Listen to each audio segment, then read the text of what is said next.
Dengan suara wosh, cahaya suci itu terbang langsung ke langit, secepat kilat. Fang Xing bahkan lebih cepat, dan dia menggunakan gerakan tubuh pamungkasnya untuk mengejar dari jarak jauh, bahkan mengejarnya keluar dari ring. Namun di udara, dia membuka keenam lengannya secara bersamaan dan dengan kuat menggenggam cahaya ilahi di tangannya. Cahaya ilahi itu mekar dengan 5 warna, sangat sakral, dan berjuang seperti ular hidup, tetapi dengan kuat digenggam oleh keenam tangan Fang Xing. Kadang-kadang ia terbawa oleh cahaya ilahi dan terbang di udara, dan kadang-kadang dipegang erat oleh kaki Fang Xing di udara. Pria dan cahaya itu bersaing di udara, dan sulit untuk mengatakan siapa yang lebih baik. Akan tetapi, para pendeta yang menyaksikan pertarungan itu semuanya terkejut oleh pemandangan di atas ring. Pada cincin ketiga, Master Fusu, bayi abadi pertama sejak zaman kuno dan putra dewa keluarga Yuan yang telah menunjukkan bakat yang tak terkalahkan, berbaring di atas cincin dengan mata terbuka lebar dan tubuhnya kaku, menatap kosong ke dalam kehampaan. Ekspresi wajahnya telah mengeras, penuh dengan keengganan, penuh dengan kesedihan dan kemarahan, penuh amarah, tetapi juga dengan sedikit kesengsaraan dan ketakutan yang tak terhapuskan, seperti sebuah lukisan. Semua energi dalam tubuhnya telah hilang, tanpa sedikit pun vitalitas tersisa. Mati. Dia sebenarnya sudah mati. Putra dewa yang bermartabat dari keluarga Yuan, yang telah memperlihatkan kejeniusan tak terkalahkan yang membuat semua kekuatan agama ketakutan, benar-benar mati. Dia sebenarnya dibasmi oleh Ibel itu di tahap ketiga. Pemandangan ini begitu mengerikan hingga tampak tidak nyata. Bagaimana dia bisa mati seperti ini? Bahkan Yuan yang tua dan abadi itu tampak menua 1000 tahun saat ini. Ia dulunya penuh vitalitas dengan wajah muda dan rambut putih, tetapi ketika ia melihat jiwa baru lahir Fusu terbasmi, seolah-olah semangat dan energinya meredup pada saat yang sama, dan ia memancarkan aura usia tua. Melihat mayat Fusu, bibirnya bergetar, seolah ingin mengatakan sesuatu, tetapi pada akhirnya, dia tidak mengatakan apapun. Baru saja, dengan semua keahliannya, dia benar-benar memiliki kesempatan untuk menyelamatkan Fusu.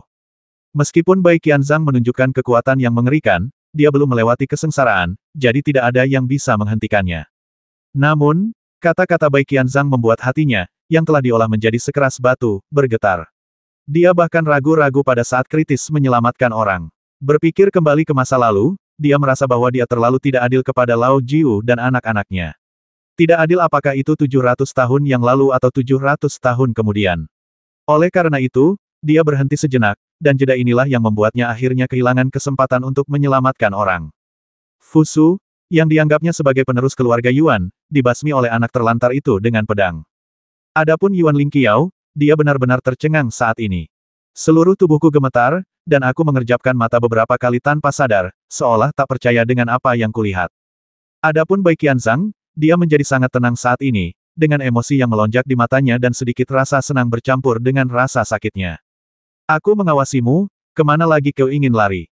Dalam kehampaan yang sunyi, hanya Fang Xing yang masih berteriak dan berteriak, berkonsentrasi untuk menghadapi cahaya ilahi. Kadang-kadang dia mengikutinya ke langit, dan kadang-kadang dia menariknya kembali ke tanah. Itu seperti menarik ekor naga. Dia bahkan menggunakan kakinya untuk menginjaknya dengan keras agar tidak bergerak. Namun, cahaya ilahi ini terlalu licin, dan kekuatan ilahi yang terkandung di dalamnya terlalu kuat, jadi dia tidak dapat menangkapnya. Dalam kehampaan di sekitar cahaya ilahi ini, berbagai hantu muncul dan terus berubah, diproyeksikan oleh cahaya ilahi 5 warna miliknya sendiri. Mereka terbang di sekitar tubuh Fang Xing. Salah satu hantu tampak seperti anak kecil dalam jubah Konfusianisme dengan ekspresi kusam. Hantu kedua tampak seperti seorang pria dalam jubah hijau, dan auranya menakutkan. Kedua bayangan itu seperti dua orang yang diam. Ketika Fang Xing berjuang melawan cahaya ilahi, mereka mengawasinya dengan tenang dari kiri dan kanan. Apakah itu benih Dao Yuan legendaris dari keluarga Yuan? Di antara para penonton, beberapa orang memikirkan identitas Fang Xing dan tidak bisa menahan desahan dalam hati mereka. Ketika Bai Qianzhang melihat salah satu dari dua hantu yang mengelilingi cahaya ilahi, matanya langsung melembut. Fang Xing tidak peduli tentang itu. Dia tidak bisa menahan cahaya suci itu, yang membuatnya marah. Dia tiba-tiba meraung dan meraih cahaya suci itu dengan 5 tangan. Kemudian, dia mengubah pedang ajaib itu menjadi salah satu tangannya yang bebas dan menebas cahaya suci itu beberapa kali, memotong hati orang-orang di sekitarnya. Seolah-olah dia sedang menonton seorang anak nakal menendang barang antik seolah-olah itu adalah bola. Kau, kembalikan benih abadi anakku. Rasanya hanya beberapa saat saja berlalu, tetapi juga terasa seperti waktu yang lama berlalu. Dalam keheningan, seseorang tiba-tiba meraung. Itu Yuan Lingqiao, kepala keluarga Yuan. Ketika Fang Xing membasmi Fusu, dia terlalu ganas dan terlalu tegas. Tidak ada keraguan sama sekali. Dia hanya mengayunkan pedangnya dan membasminya, tidak memberinya waktu untuk bereaksi. Sampai saat ini, ketika dia melihat Fang Xing mengayunkan pedangnya ke arah cahaya ilahi, dia akhirnya bereaksi.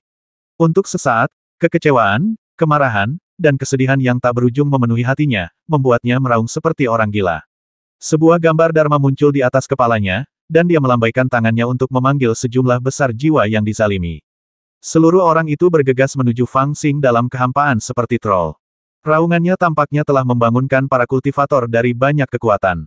Pada saat ini, banyak sekali gambaran Dharma yang membumbung tinggi ke langit, menutupi langit dan bumi, menatap Fang Xing dari jauh. Beberapa dari mereka memiliki aura pembasmi, beberapa memiliki permusuhan, dan beberapa memiliki ambisi yang berkelebat di mata mereka. Semua pikiran mereka tertuju pada Fang Xing. Itu adalah para master dari Tanah Suci, Senzu, dan bahkan alam abadi kecil. Mereka semua menyadari betapa seriusnya situasi saat ini, dan mereka semua ingin mengalahkan Fang Xing. Pada saat ini, Fang Xing telah melarikan diri dari arena ketiga untuk mengejar cahaya ilahi. Dia terekspos di udara dan telah kehilangan perlindungannya.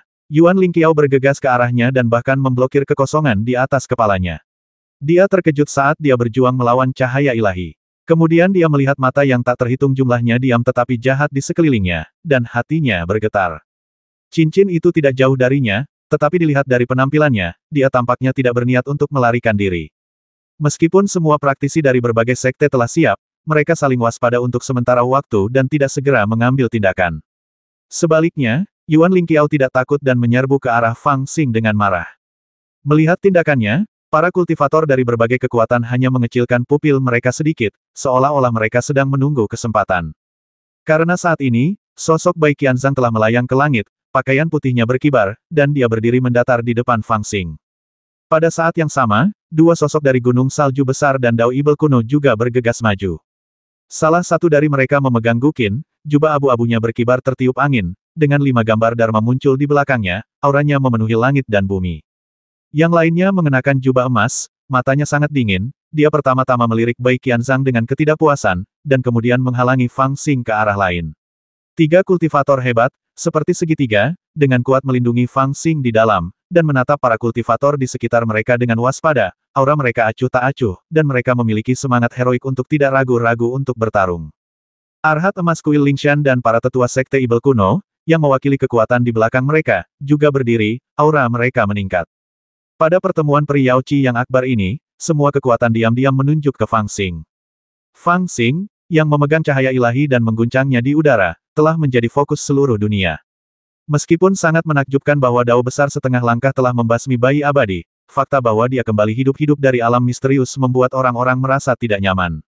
Novel terbaru diterbitkan pertama kali di Liu 9 Suba.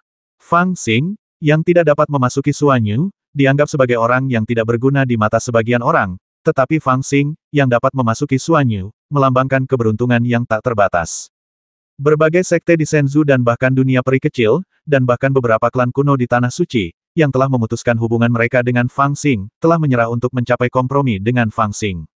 Mereka hanya ingin mengambil kesempatan ini untuk menjatuhkan Fang Xing terlebih dahulu dan mengambil inisiatif dari kekayaan Gunung Baiduan. Dalam situasi kacau ini, hanya apa yang dapat mereka kendalikan adalah keuntungan nyata, dan tidak ada hal lain yang sebanding. Akan tetapi, tidak seorang pun di antara mereka yang mau menjadi orang pertama yang bertindak, karena takut menjadi sasaran utama Gunung Salju Besar dan Sekte Ibel kuno. Dia juga takut akan ditekan oleh Yuan Abadi yang sedang berdiri di rumah saat ini. Karena itu, mereka menunggu orang pertama untuk mengambil tindakan. Yuan Lingqiao, yang bergegas menuju Fang Xing, telah menjadi sumbu perang tersembunyi ini. Melihat Yuan Lingqiao hendak menyerbu ke depan Fang Xing dan bertarung dengan Bai Qianzhang yang menghalanginya di udara, pasukan lain juga sudah bersiap sepenuhnya. Niat membasmi sudah muncul di mata mereka, dan mereka bertekad untuk menangkap Fang Xing dengan segala cara. Fang Xing menggertakkan giginya dan tersenyum lebar, seolah dia sangat puas dengan situasi saat ini. Bukan saja dia tidak takut pada Yuan Lingqiao yang menyerbu, dia bahkan punya beberapa ekspektasi. Namun, harapan itu akhirnya dipatahkan oleh satu orang. Tepat ketika Yuan Lingqiao bergegas mendekat dengan amarah yang tak berujung, tiba-tiba sebuah tangan dengan lembut menepuk bahunya. Ketika tangan itu terangkat, semua orang kuat yang dipanggil oleh Yuan Lingqiao menghilang begitu saja, dan bahkan gambar dharmanya pun ditekan dengan paksa ke dalam tubuhnya. Yuan Lingqiao sama sekali tidak dapat melawan. Dia menoleh dengan mata merah, tetapi melihat Yuan yang tua dan abadi.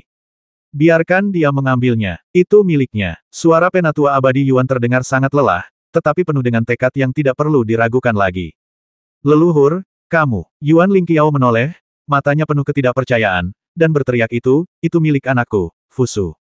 Kumpulkan tubuh Fusu kecil. Meskipun Old Immortal Yuan tampak tenang, janggut dan tangannya gemetar, tetapi dia menahannya agar tidak ada seorang pun yang bisa melihatnya. Kamu, apa maksudmu? Ada sedikit kegilaan putus asa di mata Yuan Lingqiao, dan dia berteriak pada Yuan tua yang abadi. Ekspresi Yuan Lao membeku sejenak, lalu dia tersenyum pahit. Saya membuat keputusan yang tepat untuk keluarga. Itu adalah keputusan yang tepat lagi. Perkataan biasa Yuan Lao Sensian memicu gemuruh bagaikan lautan yang mengamuk di hati banyak orang.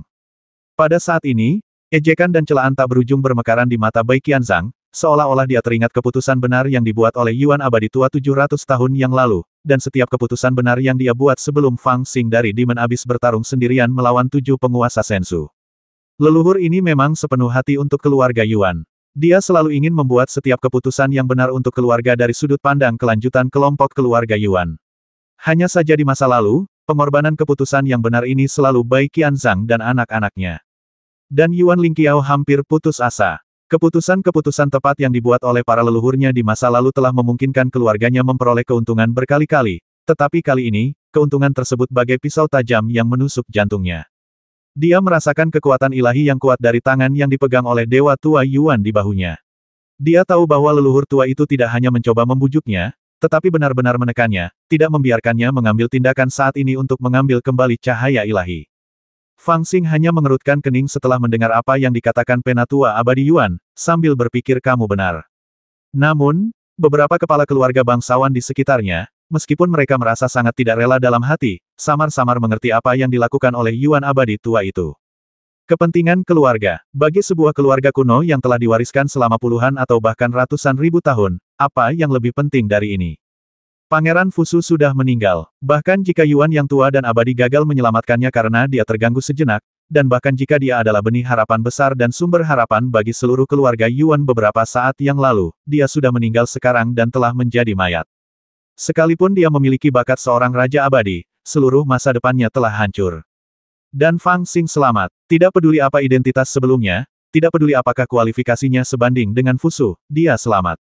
Dan dia akan menjadi keturunan keluarga Yuan yang paling menonjol untuk waktu yang lama. Bahkan mungkin itu satu-satunya harapan bagi keluarga Yuan untuk memikul tanggung jawab saat bencana datang. Dalam keadaan seperti itu, bagaimana mungkin Yuan abadi tua tidak membuat keputusan yang tepat dan membiarkan Yuan Lingqiao menekannya? Yuan Lingqiao terhenti, dan Yuan yang tua dan abadi telah berbicara, yang mana membuat sekte-sekte di sekitarnya berada dalam dilema. Tidak ada sekte yang berani menyinggung Yuan abadi tua yang tampaknya menjadi gila pada saat ini. Namun mereka tidak bisa melepaskan Fang Xing begitu saja, jadi mereka membeku dalam kehampaan sejenak, dan langit dipenuhi keheningan yang mematikan. Namun setelah menjawab perkataan Yuan Lingqiao, Dewa Tua Yuan tampak jauh lebih ceria. Matanya perlahan menyapu berbagai sekte di sekitarnya. Ada aura pembasmi yang gila di matanya, seolah-olah dia ingin mencari beberapa orang untuk dibasmi demi melampiaskan kebenciannya. Pada akhirnya, dia menatap Bai Qianzhang, bibirnya bergetar beberapa kali, dan suaranya sedikit kering. Kamu benar, aku tidak pernah adil, tetapi aku hanya bisa melakukan dan hanya akan melakukan hal-hal yang bermanfaat bagi keluarga Yuan, seperti apa yang sedang kulakukan sekarang, mengutamakan keluarga. Bai Qianzhang tampak acuh tak acuh. Dia tidak menjawab atau menunjukkan ekspresi apapun. Dia hanya menonton dengan tenang. Yuan tua abadi menunggu dengan tenang untuk waktu yang lama, tetapi tidak menerima jawaban Bai Qianzhang. Matanya tampak semakin kesepian, jadi dia tidak menunggu lebih lama lagi.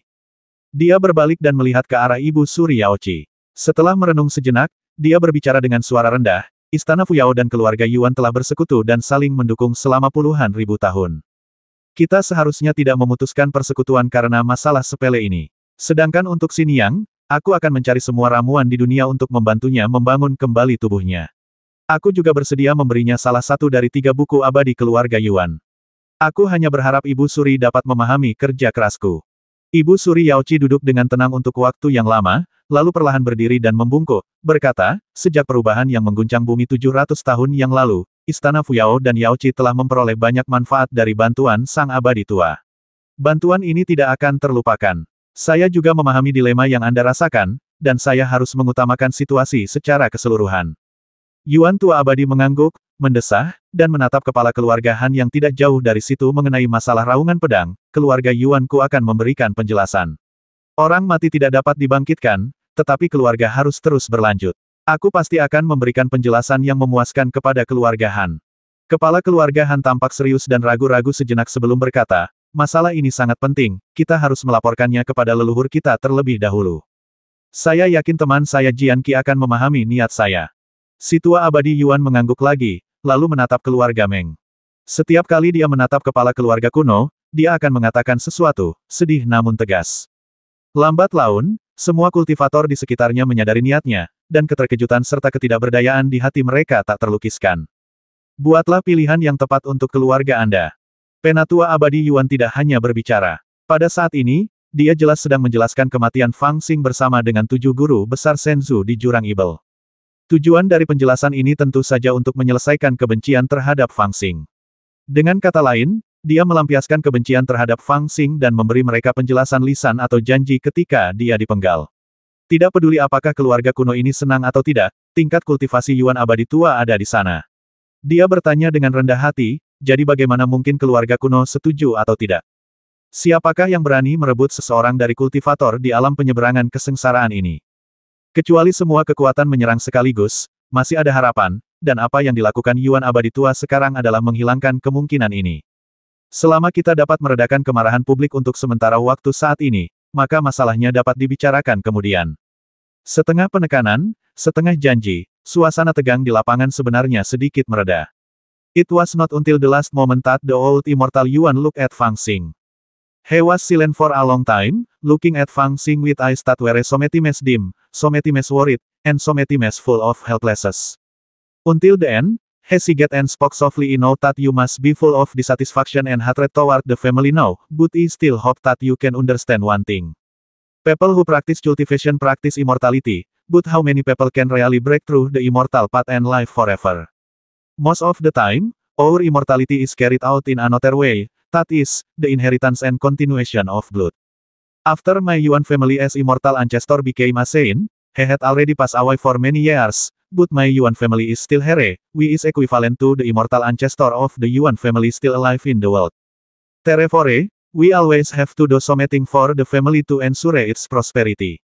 For this, sometimes we even have to sacrifice some people, but it does not mean that the family does not like these people. Just like in a battle, we may lure the opponent to shoot off our clones or even our physical bodies for our own life, just to win the chance to survive in the end. Novel terbaru diterbitkan pertama kali di Liu 9 Suba. Banyak sekali yang dia katakan, dan seakan-akan berbicara dari dalam hatinya, alisnya berkerut makin erat. Apakah kamu mengerti apa yang aku maksud? Saya mengerti. 700 tahun yang lalu, Zhan Qi adalah sumber kehidupan keluarga Yuan Anda, jadi Anda mengorbankan orang lain untuk melindunginya. Sebelumnya, Fusu adalah sumber kehidupan keluarga Yuan Anda, jadi Anda juga ingin mengorbankan saya untuk melindunginya. Dan sekarang, Fang Xing menjawab cepat sambil menyeringai, aku memotongnya, jadi aku menjadi sumber kehidupanmu. Kata-kata ini begitu jelas sehingga bahkan Yuan abadi tua pun sedikit terkejut. Namun, setelah hening sejenak, dia melanjutkan, baguslah kau bisa memahami kebenaran ini. Aku tidak meminta agar kau tidak memiliki kebencian di hatimu. Aku hanya berharap agar kau bisa membenciku alih-alih keluargamu sendiri. Mulai sekarang, kau adalah satu-satunya putra dewa di keluarga Yuan. Singkirkan untaian sumber Dao itu. Sebagian darinya awalnya milikmu. Meskipun kau telah membentuk jiwa yang baru lahir dan kehilangan kesempatan terbaik, aku tidak akan ragu untuk menggunakan semua kultivasiku untuk membantumu menyempurnakan untaian sumber Dao itu. Aku hanya berharap untuk membangun kembali fondasimu sehingga kau memiliki kualifikasi yang tidak kalah dengan seorang bayi abadi. Ini dapat dianggap sebagai kompensasi dari keluarga untukmu. Kata-kata ini jelas menghangatkan hati. Meskipun Fang Xing mengalahkan Master Fusu dengan adil di arena ketiga, dia bukanlah bayi abadi sejati, dan potensinya jauh lebih buruk daripada Fusu. Dia hanya mengandalkan ketajaman pedang ajaib. Apa yang dikatakan Dewa Tua Yuan membuat orang iri dengan kesempatan Fang Xing. Jika dia mendapatkan benih abadi ini dan mendapat dukungan penuh dari Dewa Tua Yuan, dia mungkin benar-benar memiliki harapan untuk membangun kembali fondasinya. Sampai batas tertentu, keberuntungan ini seperti hadiah nyata dari Yuan abadi untuk menyambutnya kembali ke klannya. Fang Xing, di sisi lain, tampaknya tidak terlalu tergerak oleh kata-kata ini. Dia hanya bertanya dengan cemas, katakan padaku bagaimana cara menaklukkannya terlebih dahulu. Pada saat ini, dia masih menarik-narik cahaya ilahi itu dengan seluruh kekuatannya, seolah-olah cahaya itu akan hilang kapan saja. Yuan tua abadi menghela napas, melambaikan tangannya dengan lembut, dan berkata benih abadi adalah sumber Taoisme. Anda tidak bisa mendapatkannya dengan mengandalkan Dharma. Anda hanya bisa memeliharanya dengan tubuh fisik Anda dan kemudian perlahan-lahan mengintegrasikannya ke dalam jiwa Anda. Anda harus menyegelnya ke dalam tubuh fisik Anda terlebih dahulu. Disegel ke dalam daging. Fang Xing tertegun sejenak, seolah tidak menyangka hal itu semudah itu, lalu matanya mulai berputar-putar. Setelah berpikir sejenak, dia tiba-tiba menarik cahaya ilahi dengan keras, melompat turun dari udara, mengambil 2 langkah sekaligus, dan bergegas ke depan klan naga. Kemudian dia melihat benda kecil di lengan gadis naga itu dan berkata sambil tersenyum, ini pertama kalinya kita bertemu, dan aku belum menyiapkan hadiah apapun untukmu. Karena kamu tidak pernah tumbuh dewasa karena kurangnya sumber Tao, aku akan memberikannya kepadamu. Saat mengucapkan kata-kata itu, dia tidak ragu-ragu menembakkan cahaya suci itu ke tubuh makhluk kecil itu sebelum ia sempat bereaksi, lalu memasang lapisan segel. Tindakan ini begitu mulus dan tak terduga sehingga tidak seorang pun punya waktu untuk menghentikannya. Bahkan gadis naga yang menggendong benda kecil itu pun ketakutan oleh tindakannya dan berteriak, ini untuk membantumu memadatkan fondasimu. Fang Xing memutar matanya dan mencibir, apakah saya butuh bantuan mereka? Gerakan terakhir Fang Xing benar-benar membuat semua kultivator di sekitarnya ketakutan, bahkan ada yang merasa dia sudah gila. Seberapa berharganya sinar cahaya ilahi itu? Jelas itu adalah sumber bawaan Tao. Belum lagi orang aneh dari keluarga Yuan 700 tahun yang lalu telah mengandalkan tubuh Tao alami ini untuk melangkah ke alam membasmiku yang menggemparkan dunia kultivasi. Pangeran Fusu, yang telah mencapai status bayi abadi hanya dengan mengandalkan benih abadi ini, telah menunjukkan potensinya yang luar biasa di depan semua orang belum lama ini. Dan sekarang, ibel kecil ini memiliki kesempatan yang langka, tetapi dia memberikannya kepada putrinya tanpa berkedip, dan banyak orang telah mendengar sebelumnya bahwa ini sama sekali bukan putri kandungnya. Saya tidak tahu berapa banyak orang, pada saat ini, yang memandangnya seolah-olah dia orang bodoh. Apakah pantas menyerahkan satu-satunya kesempatan untuk memperbaiki fondasimu hanya untuk marah pada keluarga Yuan? Tahukah kamu, dengan benih abadi ini, bahkan jika Fang Xing sudah membentuk seorang bayi dan tidak bisa lagi meletakkan fondasi yang kokoh seperti para jenius lainnya di berbagai sekte dan berkultivasi menjadi seorang bayi abadi yang benar-benar sempurna, dia masih mempunyai kesempatan untuk meningkatkan fondasinya dan menjadi sangat dekat dengan seorang bayi abadi. Bagaimanapun, Immortal Yuan telah setuju untuk secara pribadi memurnikan benih abadi ini untuknya. Namun, sekarang Fang Xing menyerahkan benih abadi ini dan dengan santai memberikannya kepada orang luar. Para kultivator melihatnya dan samar-samar menebak niatnya. Dia tidak bisa melepaskan kebenciannya terhadap keluarga Yuan, jadi dia sengaja membuat masalah dan menyerahkan benih abadi ini, yang sangat mengecewakan keluarga Yuan.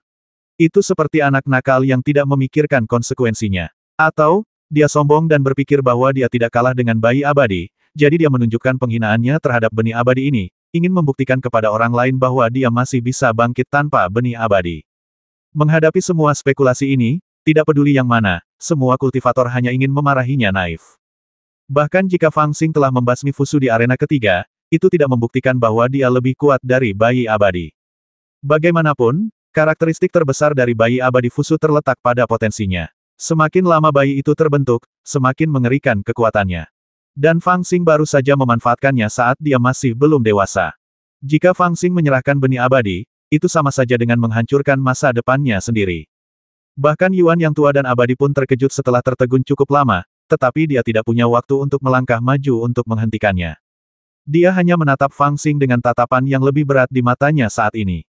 Setelah waktu yang lama, dia mendesah dengan suara rendah, apakah kamu masih memiliki kebencian terhadap keluarga di hatimu? Atau apakah itu harga diri seorang pemuda? Sekarang kamu adalah satu-satunya harapan keluarga Yuan kami, bagaimana mungkin kamu masih memiliki temperamen kekanak-kanakan seperti itu? Pada saat ini dia tampak jauh lebih tua, dan bahkan tampak sedikit bersungguh-sungguh dan tidak berdaya. Tentu saja sulit untuk menggambarkan dendam lama antara keluarga Yuan dan Fang Xing, tetapi apa yang diinginkan oleh Yuan yang abadi agar Fang Xing pahami saat ini adalah ketulusan keluarga Yuan. Jarang bagi orang ini, seorang kultivator tingkat atas yang telah melampaui kesengsaraan, untuk mengucapkan kata-kata seperti itu kepada Fang Xing saat ini. Namun, Fang Xing yang mendengar kata-kata ini sama sekali tidak menyadari apapun. Dia menyentuh kepala makhluk kecil itu, menarik kuncirnya, lalu membisikkan sesuatu kepada gadis naga. Kemudian dia berjalan kembali dengan kedua tangan di belakang punggungnya, melihat sekeliling, dan bahkan tidak kembali ke lingkaran perlindungan Bai Qianzhang, Pak Tua Huqin, dan Raja Jahat Dapeng. Sebaliknya, dia duduk di puncak Xiaohua dan menghela napas dalam-dalam. Kemudian dia menatap Dewa Tua Yuan di langit dan mendesah dengan sungguh-sungguh sebenarnya, aku mengerti semua yang kamu katakan. Ia tampak tulus, dan kata-katanya tampak sangat masuk akal bagi seseorang dengan status dan posisi seperti Anda. Pilihan yang Anda buat bukanlah tentang benar atau salah, atau malu atau tidak. Anda hanya mempertimbangkan apakah itu baik untuk keluarga. Ini adalah pilihan yang saya buat dari sudut pandang tertinggi keluarga. Jadi, sebagai anggota keluarga, kami harus berterima kasih kepada Anda. Tidak ada pertanyaan tentang kebencian atau dendam. Terlepas dari kata-kata kasar seperti memalukan yang tercampur di dalamnya, kata-katanya benar-benar tulus. Bahkan Yuan tua yang abadi pun menatapnya dengan heran, seakan menantikan pernyataan berikutnya. Meskipun keluarga Yuan tidak begitu baik padaku, aku tidak pernah menderita kerugian apapun. Jadi, aku sama sekali tidak menyimpan dendam. Fang Xing berkata dengan serius, kau ingin membebani keluarga Yuan padaku, dan aku merasa sangat bangga. Sayangnya, ketika aku menjadi bandit, aku tidak pernah berpikir bahwa aku bisa berhubungan dengan keluarga Yuan di wilayah tengah. Bahkan, aku belum pernah mendengar tentangmu. Jika aku benar-benar menjadi putra keluarga Yuan, dan kembali ke Nanzan dengan gelar ini untuk memamerkan kekuatanku, bukankah para orang menyebalkan di Sekte Qingyun itu akan takut setengah mati? Semakin dia berbicara, semakin bersemangat dia jadinya, bahkan semakin bersemangat. Orang-orang di pegunungan sekitarnya semuanya tertarik padanya dan menatapnya dengan saksama. Saat dia melompat dari kehampaan ke puncak Xiaohua, orang-orang dari berbagai kekuatan juga bergerak, membentuk lingkaran besar di sekelilingnya. Di lingkaran ini, hanya Bai Qianzhang yang berdiri di samping dengan lengan bajunya berkibar, sementara Dewa Tua Yuan memiliki pandangan tenang di matanya, mendengarkan dengan tenang apa yang dikatakan Fang Xing. Dalam situasi ini, tidak seorang pun menyadari bahwa gadis naga dan bahkan kelompok dari gunung salju besar telah menghilang satu demi satu. Baru pada saat inilah Fang Xing, yang telah menyelesaikan pidatonya yang panjang, akhirnya berdiri dengan wajah penuh emosi. Ia menatap Yuan Lao Shenxian yang penuh harap dan menghela napas dalam-dalam, berkata, jadi, saya benar-benar tersentuh oleh kebaikan Anda, tetapi satu-satunya masalah adalah. Dia menepuk pahanya dan berteriak, aku tidak ada hubungannya dengan keluarga Yuanmu. Kalimat ini mengejutkan semua orang, dan wajah semua orang tampak bingung dan aneh. Setelah pidato yang begitu panjang, semua kultivator mengira bahwa dia mencoba memanfaatkan situasi untuk kembali ke pelukan keluarga Yuan. Siapa sangka setelah sekian lama, dia benar-benar bisa membuat kalimat seperti itu.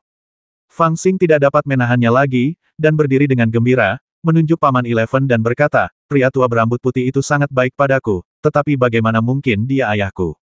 Ayah mana yang akan mengirim putranya ke sarang bandit tanpa alasan? Ekspresi para pembudidaya di sekitar mereka menjadi semakin aneh. Bahkan Immortal Yuan yang lama pun tampak aneh mendengar kata-kata Fang Xing. Dia melirik Fang Xing dengan acuh tak acuh, seolah ingin memastikan napasnya lagi, dan tidak dapat menahan diri untuk menggelengkan kepala dan tertawa getir. Dia mengira Fang Xing keras kepala lagi dan menolak untuk menerima identitasnya. Dia merasa tidak berdaya dan menoleh untuk melihat Bai Qianzhang. Tidak perlu dikatakan, ketika seorang anak keras kepala, wajar saja jika ayahnya memberinya pelajaran. Namun Bai Qianzhang melihat sekeliling lalu ke arah Fang Xing, dan sepertinya mengerti sesuatu. Dia mendesah pelan, menyampirkan lengan bajunya di tubuhnya, menghadapi tatapan mata yang tak terhitung jumlahnya dari sekeliling, tersenyum lembut, dan berkata, tentu saja dia bukan anakku. Dia tampak sedikit tidak berdaya, tersenyum pahit, dan berkata, dari penampilannya, Anda bisa tahu, bagaimana anak saya bisa tumbuh seperti ini. Ledakan, suasana hening di sekitar. Tidak seperti kata-kata Fang Xing yang tampaknya diucapkan dengan marah, kata-kata Bai Qianzhang menyebabkan banyak orang terkejut. Novel terbaru diterbitkan pertama kali di Liu 9 Suba. Beberapa orang memandang Bai Qianzhang dan kemudian Fang Xing, dan memang menemukan bahwa salah satu dari mereka tampan dan halus, seperti seorang abadi yang tidak peduli dengan urusan duniawi. Dia jelas salah satu pria paling tampan di dunia. Melihat Fang Xing lagi, meskipun dia tidak bisa dikatakan jelek, dia memiliki tampilan yang licik. Baik penampilan maupun temperamennya sama sekali berbeda dari Bai Qianzhang, dan perbedaannya terlalu besar. Kalau dilihat secara normal, tidak akan ada yang mengira kalau mereka berdua adalah ayah dan anak. Tapi bukan seperti itu seharusnya hal-hal dibicarakan. Fang Xing memiliki jimat keluarga Yuan, dan aura di tubuhnya sedikit mirip dengan cahaya ilahi tadi. Yang lebih penting, sampai sekarang, citra dharmanya adalah anggota klan Bei Ming dengan 3 kepala dan 6 lengan. Ini adalah bukti yang tak terbantahkan, membuktikan bahwa dia adalah anak dari perpaduan keluarga Yuan dan klan Beiming 700 tahun yang lalu. Terlebih lagi, bahkan Yuan Shaobai dari keluarga Yuan baru saja mengakui fakta ini. Dalam keheningan, Fang Xing memutar matanya ke arah Bai Qianzhang dengan ketidakpuasan dan berteriak, bagaimana kamu bisa berbicara seperti itu? Aku jauh lebih kuat darimu. Haha, maaf, aku hanya mengatakannya dengan santai. Bai Qianzhang tertawa samar dan meminta maaf kepada Fang Xing tanpa ketulusan apapun. Kemudian dia berbalik dan berkata dengan tenang kepada Yuan yang abadi tua, maaf mengecewakanmu, leluhur tua. Bocah ini, Fang Xing, adalah muridku yang kuajar ketika aku menyendiri di Nanzan. Kau adalah tetuanya, tetapi dia tidak memiliki darah keluarga Yuan kita. Aku khawatir dia tidak layak mengemban tanggung jawab untuk membawa nasib keluarga Yuan. Semakin tenang ekspresinya, semakin banyak kata-katanya didengar, dan semua orang di sekitarnya menajamkan telinga mereka. Shaobai, ini masalah serius. Meskipun aku tahu kamu dipenuhi kebencian, tolong jangan bicara tanpa berpikir. Setelah beberapa lama, Yuan Lao Shenxian berbicara dengan suara rendah, jika dia bukan seorang pemburu saat itu, bagaimana dia bisa mengembangkan kekuatan magis 3 kepala dan 6 lengan? Melihat penampilannya saat ini, dia tampak sedikit gelisah, seolah-olah dia merasakan sesuatu yang buruk sedang terjadi. Hunter sudah mati. Ekspresi Bai Qianzhang saat ini tampak sangat tenang, dan tidak ada emosi dalam suaranya. Dia berkata pelan, putraku Yuan Lai, yang bernama Qilin, menderita penganiayaan dari keluarganya, dan sebagian besar energi spiritualnya rusak. Meskipun aku berusaha sekuat tenaga untuk membiarkannya bereinkarnasi lagi dan membangun kembali tubuhnya, aku tetap gagal. Jiwanya yang rapuh tidak dapat menahan penderitaan reinkarnasi, dan jiwanya menghilang selama reinkarnasi kedua. Saat dia berbicara, senyum getir samar muncul di wajahnya. Jiwanya telah menghilang. Di surga dan di bumi, di 6 alam reinkarnasi, tidak ada jejak anakku lagi.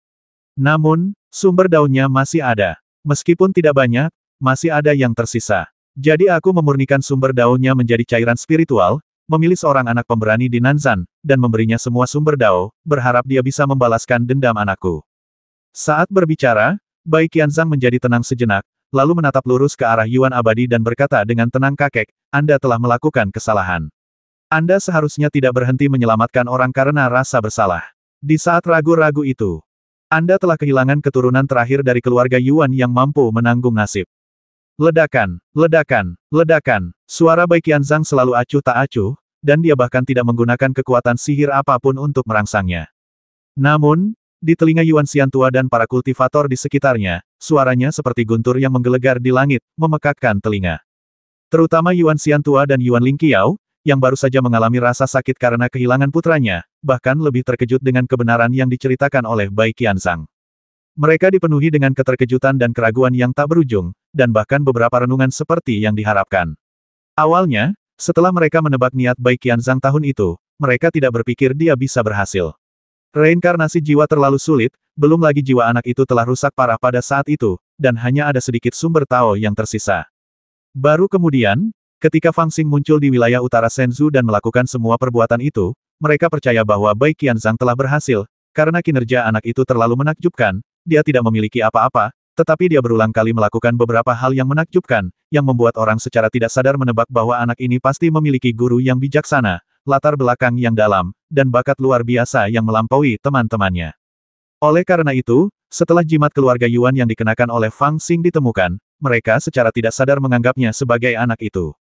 Selain itu, ketika orang-orang yang dikirim untuk menyelidiki identitas anak laki-laki itu, bayangan Bai Qianzhang yang menjulang membuat mereka semakin yakin bahwa anak kecil Nanzan ini, yang memiliki latar belakang yang kasar tetapi menjadi terkenal di dunia kultivasi, pastilah reinkarnasi dari anak terlantar yang dibawa pergi oleh Yuan Shaomo, putra ke-9 dari keluarga Yuan. Hanya dengan cara ini dia dapat mencapai begitu banyak hal hebat dan mengalahkan begitu banyak guru di generasinya. Apakah ada orang yang memiliki kualifikasi lebih tinggi daripada seseorang yang memiliki tubuh bawaan Tao?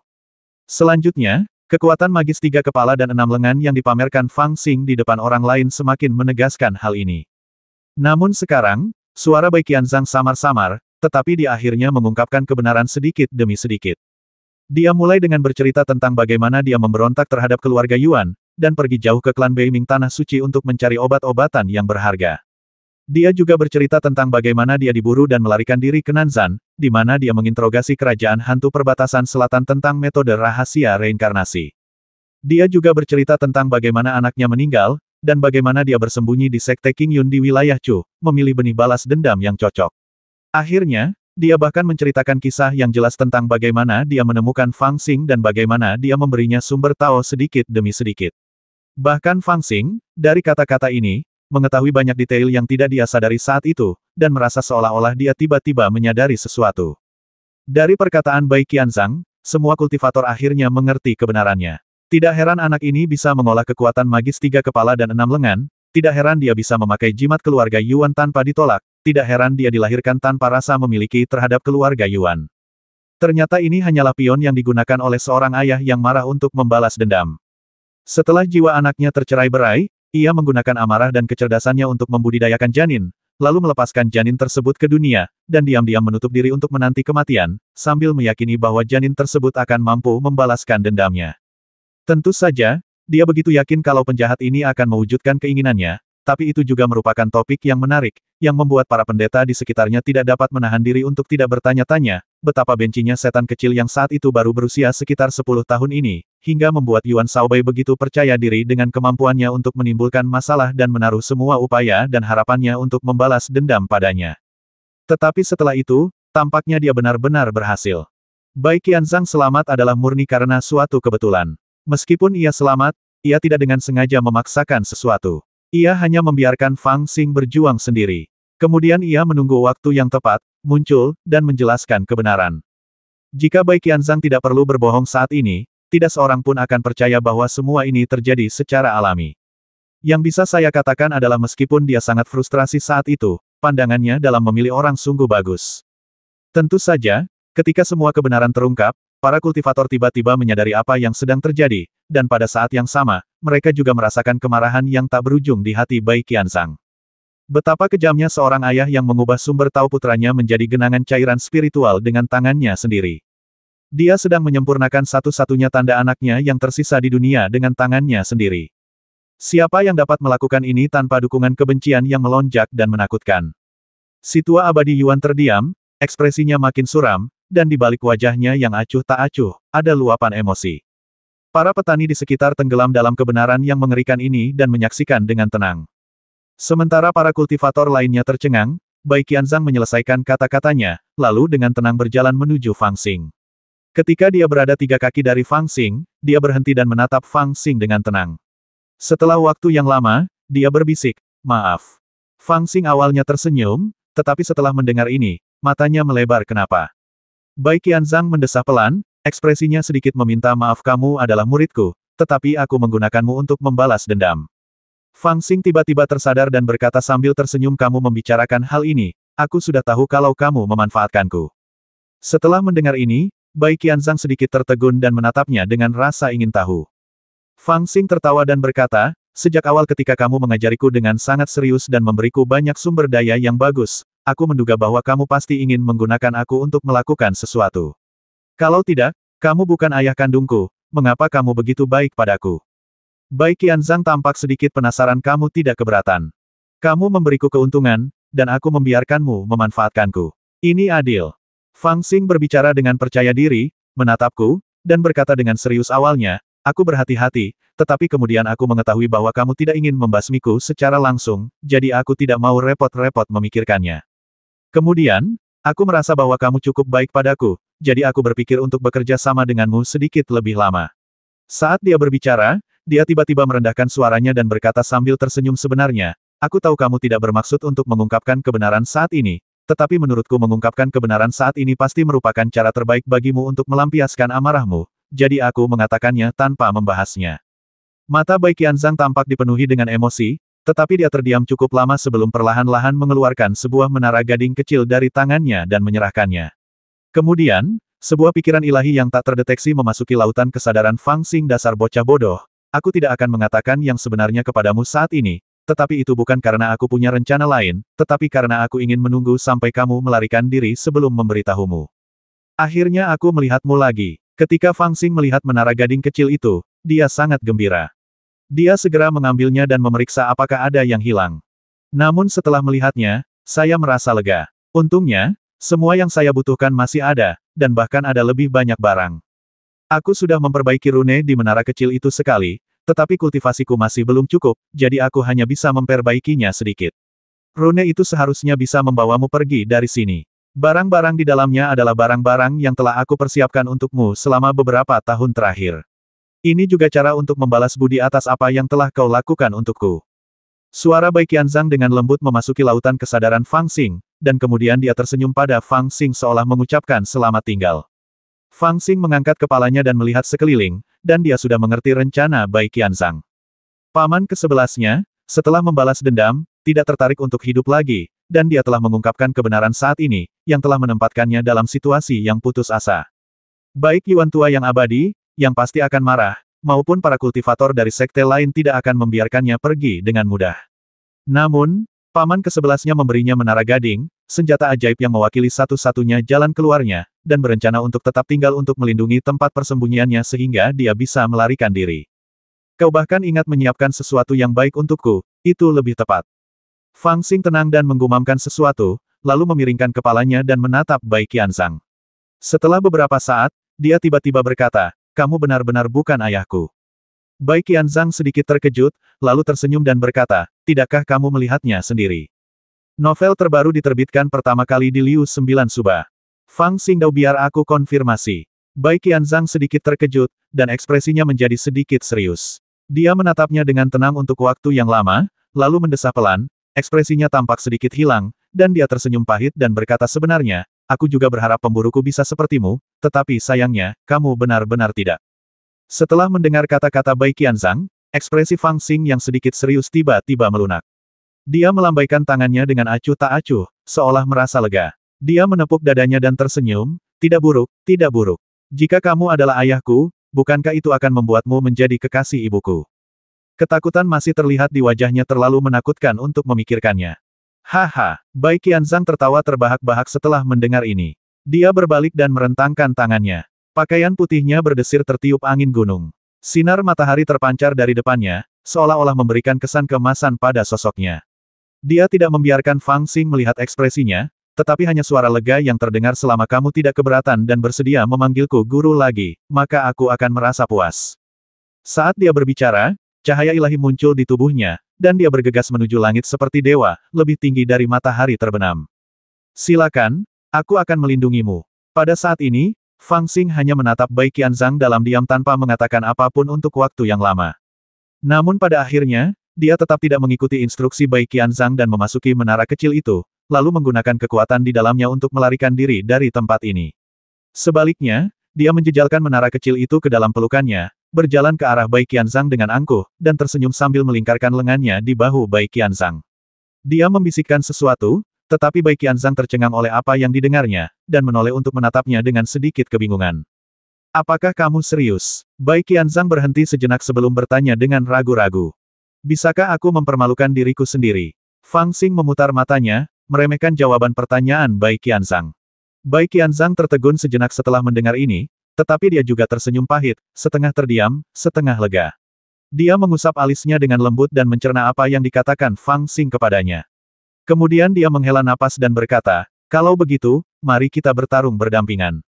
Bagus. Fang Xing setuju, mengambil pedang hitam raksasa di tangannya, dan meletakkan pisau gila peminum darah ke tangan paman 11, yang berdiri berdampingan dengannya. Di belakang mereka terlihat matahari terbenam berwarna merah darah. Di bawah kaki Anda adalah pegunungan Kunlun yang megah. Bai Qianzhang dan Fang Xing menghadapi situasi yang hampir tanpa harapan ini dan bertekad untuk bertarung berdampingan. Menghadapi para kultivator yang berkerumun seperti semut di kehampaan di sekitarnya dan di lembah serta pegunungan, mereka tidak langsung menghadapi pertempuran yang sengit. Faktanya, pada saat ini, mata mereka tidak terfokus pada para kultivator di sekitar mereka, tetapi diam-diam menatap Yuan abadi tua dengan rambut dan janggut putih. Di kehampaan, tidak peduli seberapa ambisius para kultivator saat ini, atau seberapa mendesak keinginan untuk menangkap Fang Xing, tidak ada yang berani mengambil tindakan. Semua perhatian mereka terfokus pada Yuan abadi tua, diam-diam menunggu reaksinya, dan kemudian memutuskan apakah akan mengambil tindakan atau tidak. Setelah mendengar cerita Bai Qianzhang, terutama kalimat terakhir yang menyayat hati, kau telah kehilangan semua keturunan keluarga Yuan yang dapat menanggung keberuntunganmu. Yuan yang tua dan abadi itu tetap diam dan tidak mengatakan sepatah kata pun. Namun, aura di tubuhnya membuat semua orang tanpa sadar mundur jauh. Di bawah ketenangan yang menyedihkan dan putus asa, tampaknya ada gunung berapi yang akan meletus. Tidak seorang pun yang mau mendekati seorang kultivator yang tidak stabil secara emosional yang sedang mengalami kesengsaraan saat ini, karena takut menjadi korban amarahnya. Hanya Yuan Lingqiao, kepala keluarga Yuan, yang memiliki kebencian dan kemarahan yang tak berujung di matanya ketika Fang Xing dan Bai Qianzhang berbicara dengan suara rendah. Dia baru saja mengalami rasa sakit karena kehilangan putranya, dan menatap Yuan yang abadi dengan kemarahan yang membuncah di matanya. Apakah kamu mendengarnya? Setelah beberapa lama, dia berbicara dengan suara serak penuh kemarahan tak berujung. Dewa tua Yuan mengalihkan pandangannya sedikit dan menatap wajahnya. Apakah kamu mendengarnya? Yuan Lingqiao tiba-tiba meninggikan suaranya dan meraung lagi, seolah-olah dia gila. Karena kematian Fusu, Yuan Lingqiao juga marah. Pada saat ini, hatinya dipenuhi dengan amarah yang tak berujung, dan dia berteriak dengan marah kepada Yuan yang tua dan abadi, kamu membasmi cicitmu untuk orang luar. Kamu secara pribadi menghancurkan harapan dan kekayaan keluarga Yuan. Jika keluarga Yuan menolak, kamu akan menjadi pendosa abadi. Ledakan. Aura kesedihan di tubuh Yuan Lao mencapai puncaknya saat ini, tetapi tanpa diduga, dia tidak langsung menyerang dan membasmi semua orang. Sebaliknya, setelah aura mencapai puncaknya, wajahnya tiba-tiba menjadi gelap, dan seteguk darah menyembur keluar dari mulutnya. Darahnya sangat jernih, dan setiap tetesnya seperti batu rubi, mengandung keilahian dan vitalitas yang luar biasa, dan bahkan memancarkan cahaya ilahi yang tak berujung di udara. Saat dia menyemburkan seteguk darah, sosok Dewa Tua Yuan menjadi putus asa dan dia melayang ke tanah. Dia terhuyung beberapa langkah sebelum berhenti. Pada saat ini, dia sama sekali tidak terlihat seperti seorang pendeta yang tengah mengalami kesengsaraan, tetapi lebih seperti seorang lelaki tua yang hampir kehabisan tenaga. Saya tidak tahu berapa banyak orang yang pupil matanya mengecil saat ini, jantung mereka terasa seperti guntur, dan mereka sangat terkejut. Tidak seorang pun menyangka bahwa Yuan Lao Shenxian yang marah tidak melampiaskan amarahnya dengan membasmi semua orang. Sebaliknya, di bawah tuduhan marah Yuan Lingqiao, dia melukai dirinya sendiri. Seorang kultivator yang telah melampaui kesengsaraan dan memiliki tubuh setengah abadi benar-benar memuntahkan darah dan tampak pucat. Inilah akibat rusaknya akar amarah. Beberapa orang berspekulasi bahwa Yuan abadi yang tua kemungkinan tidak akan berumur panjang. Dalam kondisinya saat ini, bahkan jika dia menggunakan ramuan terbaik di dunia untuk menjaga dirinya tetap hidup, tidak mungkin dia bisa selamat dari bencana guntur berikutnya. Leluhur, Yuan Lingqiao, yang baru saja merasakan sakitnya kehilangan putranya, tidak menyangka kejadian ini. Kemarahan di wajahnya memudar dan dia berteriak ketakutan. Bahkan dia, yang telah mengarahkan amarahnya terhadap Yuan abadi tua, tidak menyangka akan melihat pemandangan ini. Dia melampiaskan kekesalan dan kemarahannya, dan bahkan berharap agar Yuan tua abadi segera membasmi Bai Qianzhang dan penjahat itu dalam kemarahannya. Namun, dia tidak menyangka bahwa dengan menambahkan bahan bakar ke dalam api, dia justru akan membuat Yuan tua abadi marah dan melukai hati taunya.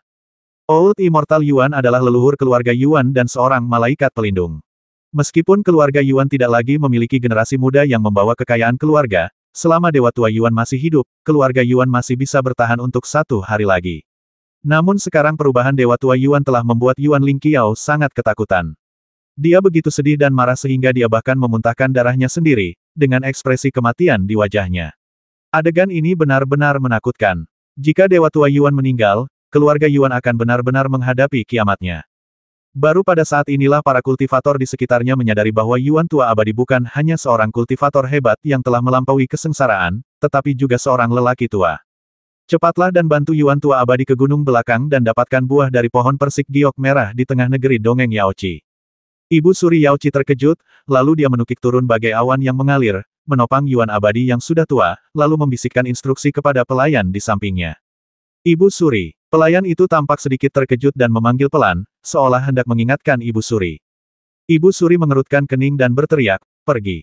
Pelayan itu lalu menggigit bibirnya, dan bersama beberapa orang lainnya, membantu Yuan abadi tua itu berdiri dan melayang menuju gunung belakang. Bai Qianzhang memperhatikan Yuan tua yang abadi pergi dengan tenang, ekspresinya tenang, dan tampak sedikit kesedihan di matanya. Makhluk jahat. Pada saat ini, terdengar suara marah yang tak henti-hentinya berteriak.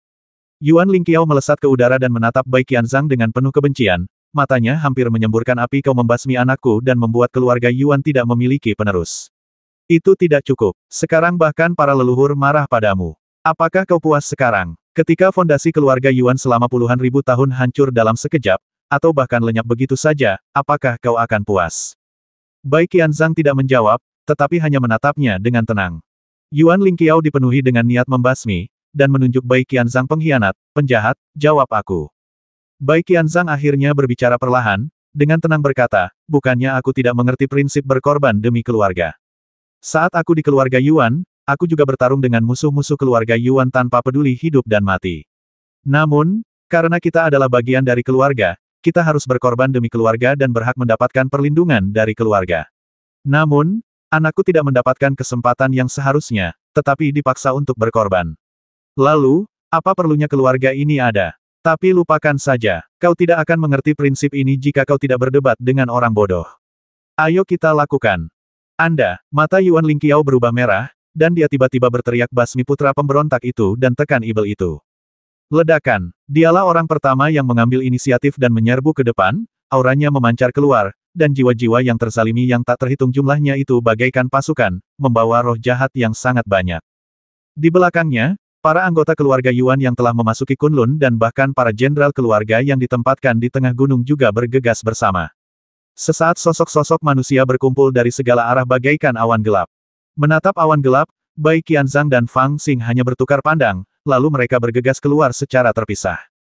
Ledakan, pedang hitam itu terangkat ke udara, dan Fang Xing berubah menjadi gambar Dharma. Pedang ajaib di tangannya menyatu dengan pedang hitam, dan tiba-tiba meledak dengan aura pembasmi, berubah menjadi deretan cahaya hitam, dan langsung membasmi anggota keluarga Yuan yang berkumpul di dekatnya. Di bawah energi pedang yang tak terhentikan, para tetua alam Yuanying atau jenderal keluarga alam jin dan itu tidak mampu menahan satu pukulan pun, dan jatuh ke tanah seperti hujan.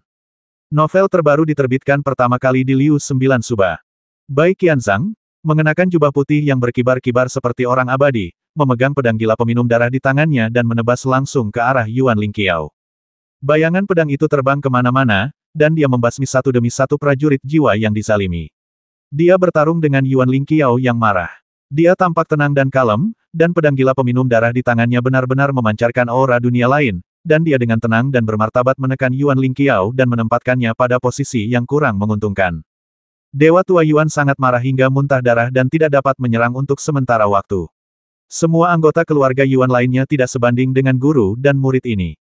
Senior Yuan telah kehilangan hati daunnya hari ini, jadi tidak nyaman baginya untuk mengambil tindakan, kalau tidak, dia bisa mati. Kepala keluarga Han dan kepala keluarga Meng berkata, karena kita sekutu, mari kita basmi pemberontak itu demi keluarga Yuan. Kepala keluarga Meng tertawa terbahak-bahak dan berseru, itulah yang seharusnya dilakukan. Kedua lelaki itu selaras satu sama lain, dan mereka mengangkat senjata dan bergegas keluar pada saat yang sama, diikuti oleh ratusan anggota suku di belakang mereka. Dia berkata bahwa dia ingin membantu keluarga Yuan membasmi para pemberontak, tetapi targetnya adalah Fang Xing. Bagaimana kita bisa meninggalkan keluarga Changsun kita? Di sisi lain, seseorang juga berteriak keras, auranya melonjak, dan dia memimpin sekelompok anggota suku untuk bergegas. Semua sekte di Shenzhou memiliki ide yang sama. Setan itu sebenarnya adalah hantu tunawisma. Jadi daripada membiarkannya dipenggal oleh keluarga Yuan yang marah, akan lebih baik untuk menangkapnya sesegera mungkin sehingga mereka dapat menginterogasinya untuk mendapatkan rahasia dan dengan kuat memahami inisiatif keberuntungan Gunung Baiduan. Bagaimanapun, fakta bahwa ia dapat kembali hidup-hidup dari Suanyu telah menunjukkan bahwa keberuntungan Gunung Baiduan telah berubah. Ini adalah masalah yang sangat penting. Kita, ras Tanah Suci, tidak bisa tinggal diam. Di pihak Tanah Suci, beberapa kepala klan kuno berdiskusi dengan suara rendah, mata mereka bersinar dengan cemerlang. Jangan khawatir, ambil tindakan, tangkap orang itu. Ledakan, kekuatan dahsyat lainnya menyerbu medan perang, menuju Fang Xing dari kejauhan. Haha, kekacauan di Gunung Kunlun adalah kesempatan yang sangat baik. Tidak perlu menahan diri, mari kita tangkap anak itu terlebih dahulu dan kendalikan pembuatan peti mati misterius itu. Selain itu, aku baru saja melihat bahwa keterampilan yang digunakan anak itu cukup mirip dengan milik klan dewaku. Aku harus mengalahkannya dan membandingkannya dengan yang lain. Penguasa alam, pencapaian besar ada di depan matamu. Apa yang masih kau takutkan? Kalahkan dia terlebih dahulu saat kekacauan sedang berlangsung. Di lokasi kekuatan alam abadi kecil, pemuda bermata emas berbisik dan memberi perintah dengan tenang. Ya, aku akan mengikuti perintah dewa kecil itu. Identitas para penguasa alam abadi kecil juga luar biasa, tetapi setelah mendengar kata-kata pemuda bermata emas itu, mereka tidak berani mengajukan keberatan dan menyerang pada saat yang sama. Untuk sesaat, Gunung Kunlun yang besar berubah menjadi medan perang, dan pertempuran jarak dekat pun terjadi. Di tengah medan perang, Fang Xing dan Bai Qianzhang, yang satu memegang pedang dan yang lainnya memegang pisau, membasmi semua orang di sekitar mereka. Pemandangan yang mengejutkan ini telah menarik perhatian semua orang, dan orang-orang datang dari jauh untuk menonton dari waktu ke waktu. Kerumunan yang kacau tidak dapat lagi menampung semua orang untuk mendekati lingkaran pertempuran, dan hanya beberapa master teratas dari berbagai ras yang bisa masuk. Pada saat ini, Fang Xing, yang memegang pedang hitam, tiba-tiba kekuatan pedang ajaibnya meningkat lagi. Dia tampaknya telah melepaskan semua penyamarannya dan melepaskan kekuatan pedang ajaibnya tanpa syarat. Kekuatan bertarung yang luar biasa yang dia tunjukkan bahkan lebih kuat daripada saat dia dan Master Fusu bertarung di tahap ketiga. Dia tidak dirugikan saat bertarung melawan kepala keluarga kuno secara langsung. Selain itu, melihat musuh yang putus asa di sekitarnya, dia sama sekali tidak takut. Sebaliknya, dia tertawa. Saya pernah bertarung sendirian di Shenzhou, hari ini biarkan kita berdua melawan Tianyuan. Swoosh, swoosh, swoosh. Di seluruh langit dan tanah, para kultivator dengan niat jahat berdatangan, semuanya padat dan padat, termasuk sekte-sekte dari Shenzhou, Tanah Suci, alam abadi kecil, dan negara-negara lain. Fakta bahwa mereka dapat memasuki Gunung Kunlun dan berpartisipasi dalam perjamuan peri Yaochi telah membuktikan status mereka, dan mereka dianggap sebagai sekte-sekte teratas di Tianyuan. Mereka ragu-ragu dan tidak mengambil tindakan sebelumnya, tetapi itu hanya karena mereka takut dengan sikap Gunung Salju Besar dan Dao Ibel kuno serta pencegahan Dewa Yuan Lao. Namun sekarang, Gunung Salju Besar dan Dao Ibel kuno tampaknya melihat bahwa situasinya tidak baik dan memilih untuk mundur. Dewa Yuan Lao juga pergi dengan sedih karena amarahnya dan melukai hati taunnya, tetapi itu juga membuat sekte-sekte dari berbagai pihak menjadi lebih berani, berpikir bahwa ini adalah waktu terbaik untuk menangkap Fang Xing. Ini sama sekali tidak sopan. Para master yang dilatih oleh berbagai sekte, tetua, dan bahkan kepala keluarga, semuanya bergegas, menunggu kesempatan untuk menyerang. Fang Xing dan Bai Qianzhang dikepung dengan ketat, dan sepertinya tidak ada cara untuk melarikan diri. Namun, keduanya benar-benar marah dan menunjukkan kekuatan mereka yang luar biasa. Mereka menebas ke segala arah dengan pedang dan pisau mereka. Semua kultivator dipaksa pergi oleh mereka untuk sementara waktu, dan hanya sedikit lawan yang berani masuk dalam jarak 30 kaki.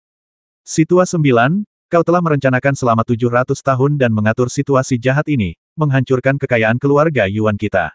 Dalam sekejap mata, kau akan mati di sini, dan putramu juga tidak akan selamat. Kau pikir ini menyenangkan? Tunggu sampai aku mengirimmu ke dunia bawah, dan kemudian aku akan bersatu kembali dengan keluargamu. Menghadapi keganasan Bai Qianzhang dan Fang Xing, semua kultivator sedikit takut dan tidak berani mendekat. Hanya Yuan Lingqiao yang dipenuhi amarah dan bertekad untuk membasmi Bai Qianzhang. Ada cahaya ungu yang berkilauan di matanya dan pisau besar penuh keluhan di tangannya. Dia menebas Bai Qianzhang dengan ganas. Sosoknya ada di mana-mana, diikuti oleh banyak jiwa yang dizalimi dan orang-orang kuat. Sekilas, dia tampak seperti jubah hitam. Bai Qianzhang, di sisi lain, memiliki kepala penuh rambut putih, memegang pisau gila peminum darah berwarna merah darah di tangan kanannya dan segel peri di tangan kirinya. Tanpa berkata apa-apa, dia mengayunkan pisau dengan satu tangan, dan energi pisau dingin bertabrakan dengan pisau hantu di tangan Yuan Lingqiao. Keduanya membeku pada saat yang sama, dan kemudian hantu tak berujung yang mengikuti Yuan Lingqiao bergegas maju seperti air pasang, tetapi diblokir dari kejauhan oleh segel peri yang dipegang Bai Qianzhang. Meskipun mereka berdua berasal dari garis keturunan yang sama, ketika mereka memahami seni penyegelan abadi, salah satu dari 3 seni abadi besar keluarga Yuan, mereka pergi ke arah yang berbeda karena pemahaman mereka yang berbeda. Meskipun Yuan Lingqiao memiliki pupil ungu, dia tidak memiliki aura abadi, dan dengan jiwa-jiwa yang dizalimi di sekitarnya, dia seperti ibel sungguhan. Meskipun pisau gila peminum darah di tangan Bai Qianzhang adalah pisau ajaib standar, dia memiliki rambut putih dan temperamen yang luar biasa, seperti seorang abadi sejati. Paman Eleven, balas dendam harus dituntaskan dengan tuntas. Biar aku bantu kau basmi orang menyebalkan ini dulu. Tepat saat sihir Bai Qianzhang bertabrakan dengan sihir Yuan Lingqiao dan tubuhnya sedikit mandek, dia mendengar Fang Xing berteriak di belakangnya, dan dengan satu pedang dia menebas energi pedang yang tak berujung, memaksa mundur banyak biksu yang mendekatinya dan ingin menangkapnya hidup-hidup. Dia menginjak gerakan kaki Xiao Yao dan berputar secara diagonal. Gerakan tubuhnya cukup abadi. Dalam beberapa langkah, dia datang ke sisi Yuan Lingqiao, melompat tinggi, dan mengayunkan pedang hitam untuk menebas kepala Yuan Lingqiao. Berani sekali kau, setan. Yuan Lingqiao tidak sebaik Bai Qianzhang sejak awal, dan dengan gangguan Fang Xing, dia langsung sangat marah hingga muntah darah. Dia dengan putus asa menghalangi pisau Bai Qianzhang dan berbalik untuk melarikan diri. Pada saat yang sama, para tetua dan bahkan jenderal keluarga Yuan bergegas dan menyerang Fang Xing, mencoba memaksa Fang Xing untuk membela diri. Namun, Fang Xing tertawa keras, dan dengan melingkarkan lengannya, dia benar-benar menarik semua kekuatan sihir para tetua ini, dan kemudian mengayunkannya langsung ke arah Yuan Lingqiao. Serangan tak terduga ini membuat Yuan Lingqiao terhuyung, dan gerakan tubuhnya melambat. Tidakkah kau pikir kau lebih mirip Ibel daripada dia? Bai Qianzhang mengambil kesempatan untuk menyerang Yuan Lingqiao, dan memukul dadanya dengan telapak tangannya, menyebabkan kepala keluarga Yuan itu memuntahkan darah. Sementara Bai Qianzhang buru-buru membela muridnya, dia bergegas maju, mengayunkan pisau gila peminum darah tinggi-tinggi, dan menebasnya.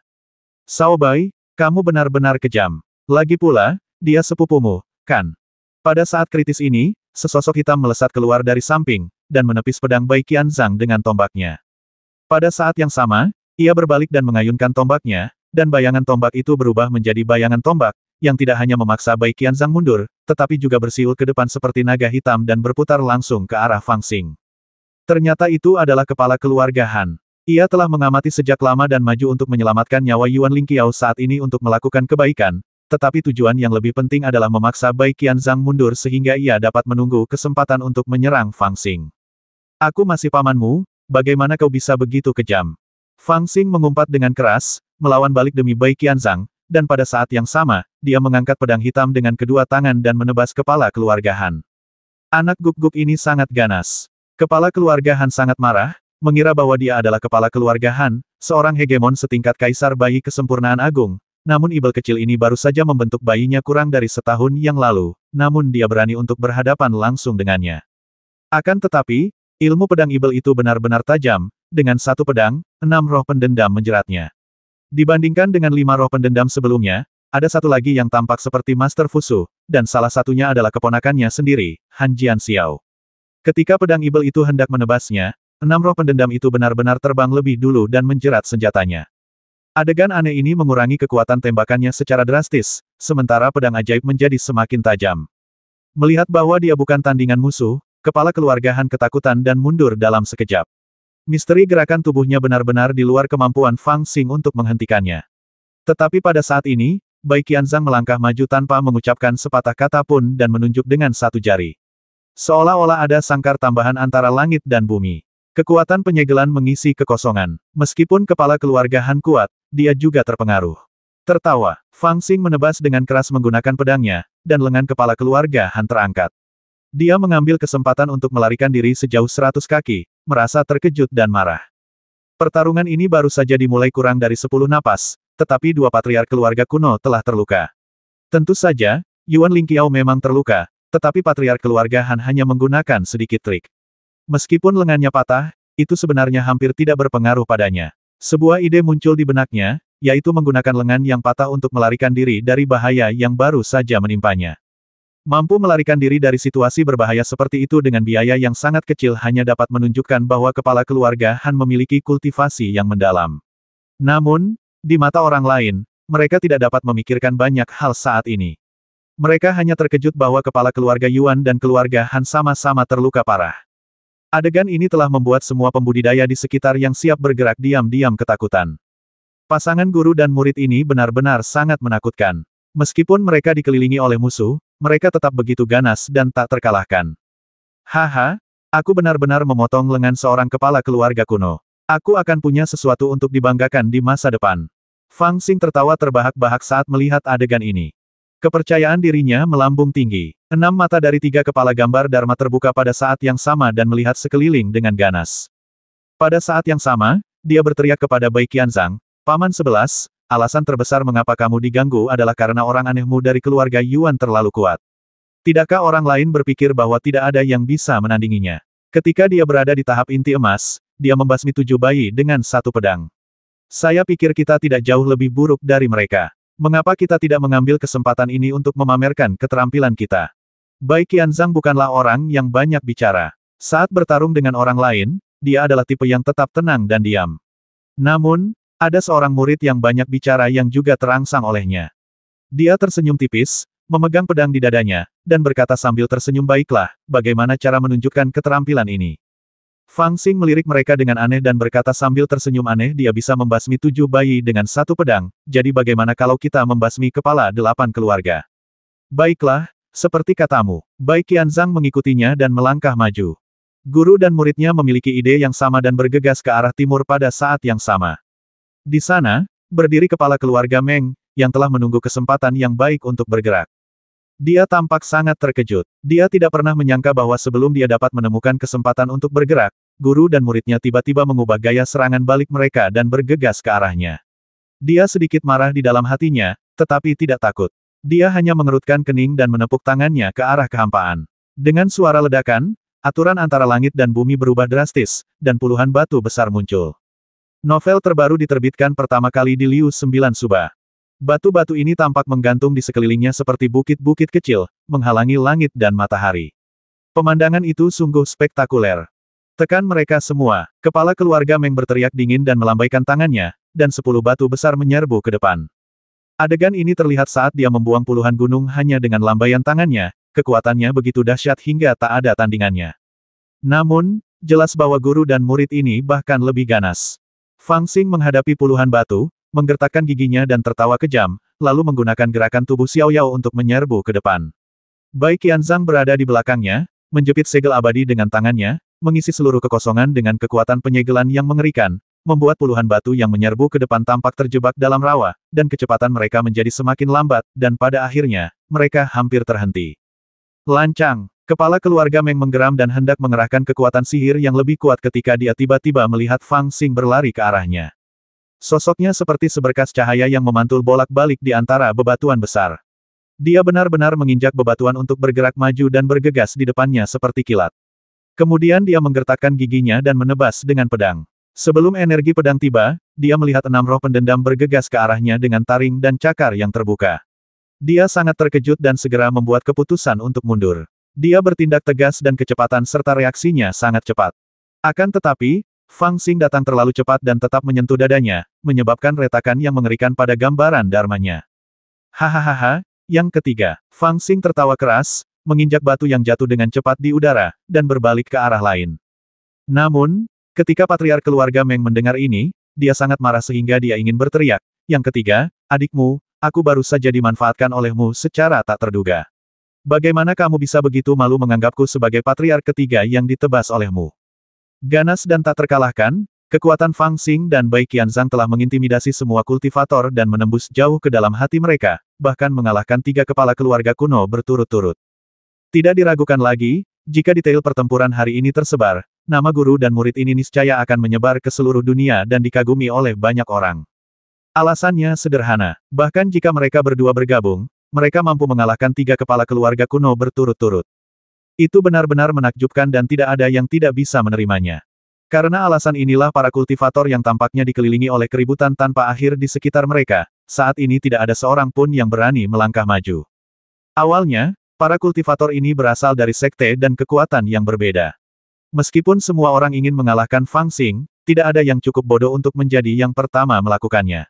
Anda bersaing dengan saya, dan saya bersaing dengan Anda, yang membuat semua orang gemetar ketakutan dan tidak ada yang berani melangkah maju. Fang Xing, di sisi lain, menjadi semakin bersemangat saat pertempuran berlangsung. Dia benar-benar memiliki semangat mendominasi siapa lagi selain aku yang bisa bertarung dengan pedang ajaib di tanganku. Tidak peduli siapa yang dia lihat, itu seperti domba gemuk. Setelah dia memotong keuntungan patriark keluarga Meng dengan satu pedang, dia langsung kehilangan minat padanya. Dengan cepat memutar matanya, dia melihat patriark keluarga Changsun menatapnya dengan sinis dari awan tidak jauh. Dia segera tersenyum cerah, melangkah ke udara, mengambil 9 langkah berturut-turut, dan bergegas menuju awan dengan keterampilan tubuhnya yang luar biasa, berteriak pada saat yang sama Paman 11, tangkap dia. 9 langkahnya yang sejalan dengan numerologi agung itu secara ajaib menerobos kehampaan dan menyerbu langsung ke awan, menebasnya dengan dahsyat dengan satu pedang. Bai Qianzhang tampaknya bersedia menjadi pemeran pendukung bagi muridnya dan membantunya menjadi terkenal. Ketika Fang Xing bergegas keluar, dia telah bergerak seperti awan yang mengalir ke sisi yang berlawanan dari patriark keluarga Changsun. Dia melambaikan tangannya dan mengeluarkan serangkaian trik misterius. Dia juga mengerahkan kekuatan luar biasa untuk menyegel makhluk abadi dan menyelimuti patriark keluarga Changsun. Dia mencoba trik yang sama lagi untuk mengintimidasi patriark keluarga Changsun sehingga muridnya bisa menjadi terkenal. Namun, patriark keluarga Changsun tidak bodoh. Ketika dia melihat Fang Xing bergegas ke arahnya, dia segera mundur. Lolos. Kepala keluarga Changsun benar-benar melarikan diri. Hal ini benar-benar membuat banyak orang tercengang. Bagaimana mungkin kepala keluarga Changsun yang terhormat bisa melarikan diri begitu saja tanpa perlawanan? Beberapa orang memang mengerti apa yang direncanakan oleh kepala keluarga Changsun. Sekarang ibel kecil ini dan Bai Qianzhang hanya berusaha untuk mendapatkan ketenaran. Mereka dikelilingi oleh banyak kultivator. Mereka akan kelelahan sampai mati dan tidak memiliki harapan untuk melarikan diri. Dan mereka sebenarnya sedang mengumpulkan energi mereka untuk bersinar dalam pertempuran terakhir dan melampiaskan amarah mereka. Ini bukan masalah kecil. Orang-orang di dunia kultivasi memiliki kekayaan dan kekuasaan di ujung jari mereka, jadi mereka tidak mempedulikannya. Satu-satunya hal adalah reputasi telah menjadi hal yang semakin berharga dalam hidup yang panjang ini, masalah kehormatan dan aib. Bahkan jika mereka berhasil membasmi si pria berambut putih dan si ibel kecil dalam pertempuran ini, jika seseorang membicarakannya setelah itu, bahwa dalam pertempuran itu, kepala keluarga tertentu terluka parah oleh guru dan muridnya dan jelas dikalahkan, itu pasti akan menyebabkan kerusakan besar pada reputasi mereka dan bahkan memengaruhi reputasi keluarga. Oleh karena itu, kepala keluarga Changsun membuat pilihan yang tepat saat ini dan tidak berhadapan langsung dengan Fang Xing. Bagaimanapun, apalagi ibel kecil, pria berambut putih dari keluarga Yuan benar-benar karakter yang kuat.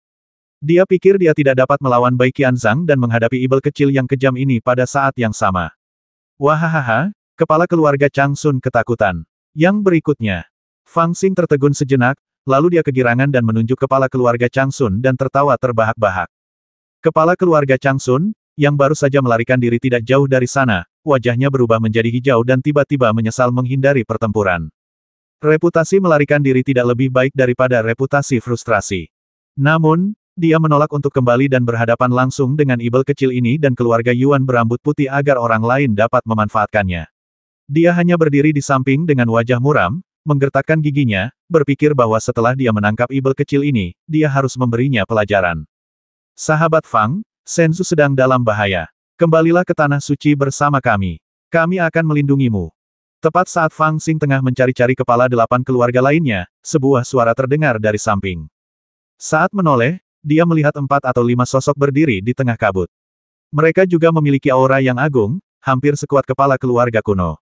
Mereka adalah para kultivator yang dikirim oleh Tanah Suci ke Yaochi untuk berpartisipasi dalam festival persik. Mereka diam-diam mengiriminya pesan saat ini. Kepala 8 keluarga besar sudah ketakutan, jadi aku menggunakanmu untuk mengisi kekosongan itu. Fang Xing menjawab dengan tegas, melangkah ke dalam kehampaan dan menyerbu ke depan, lalu menebas dengan pedangnya.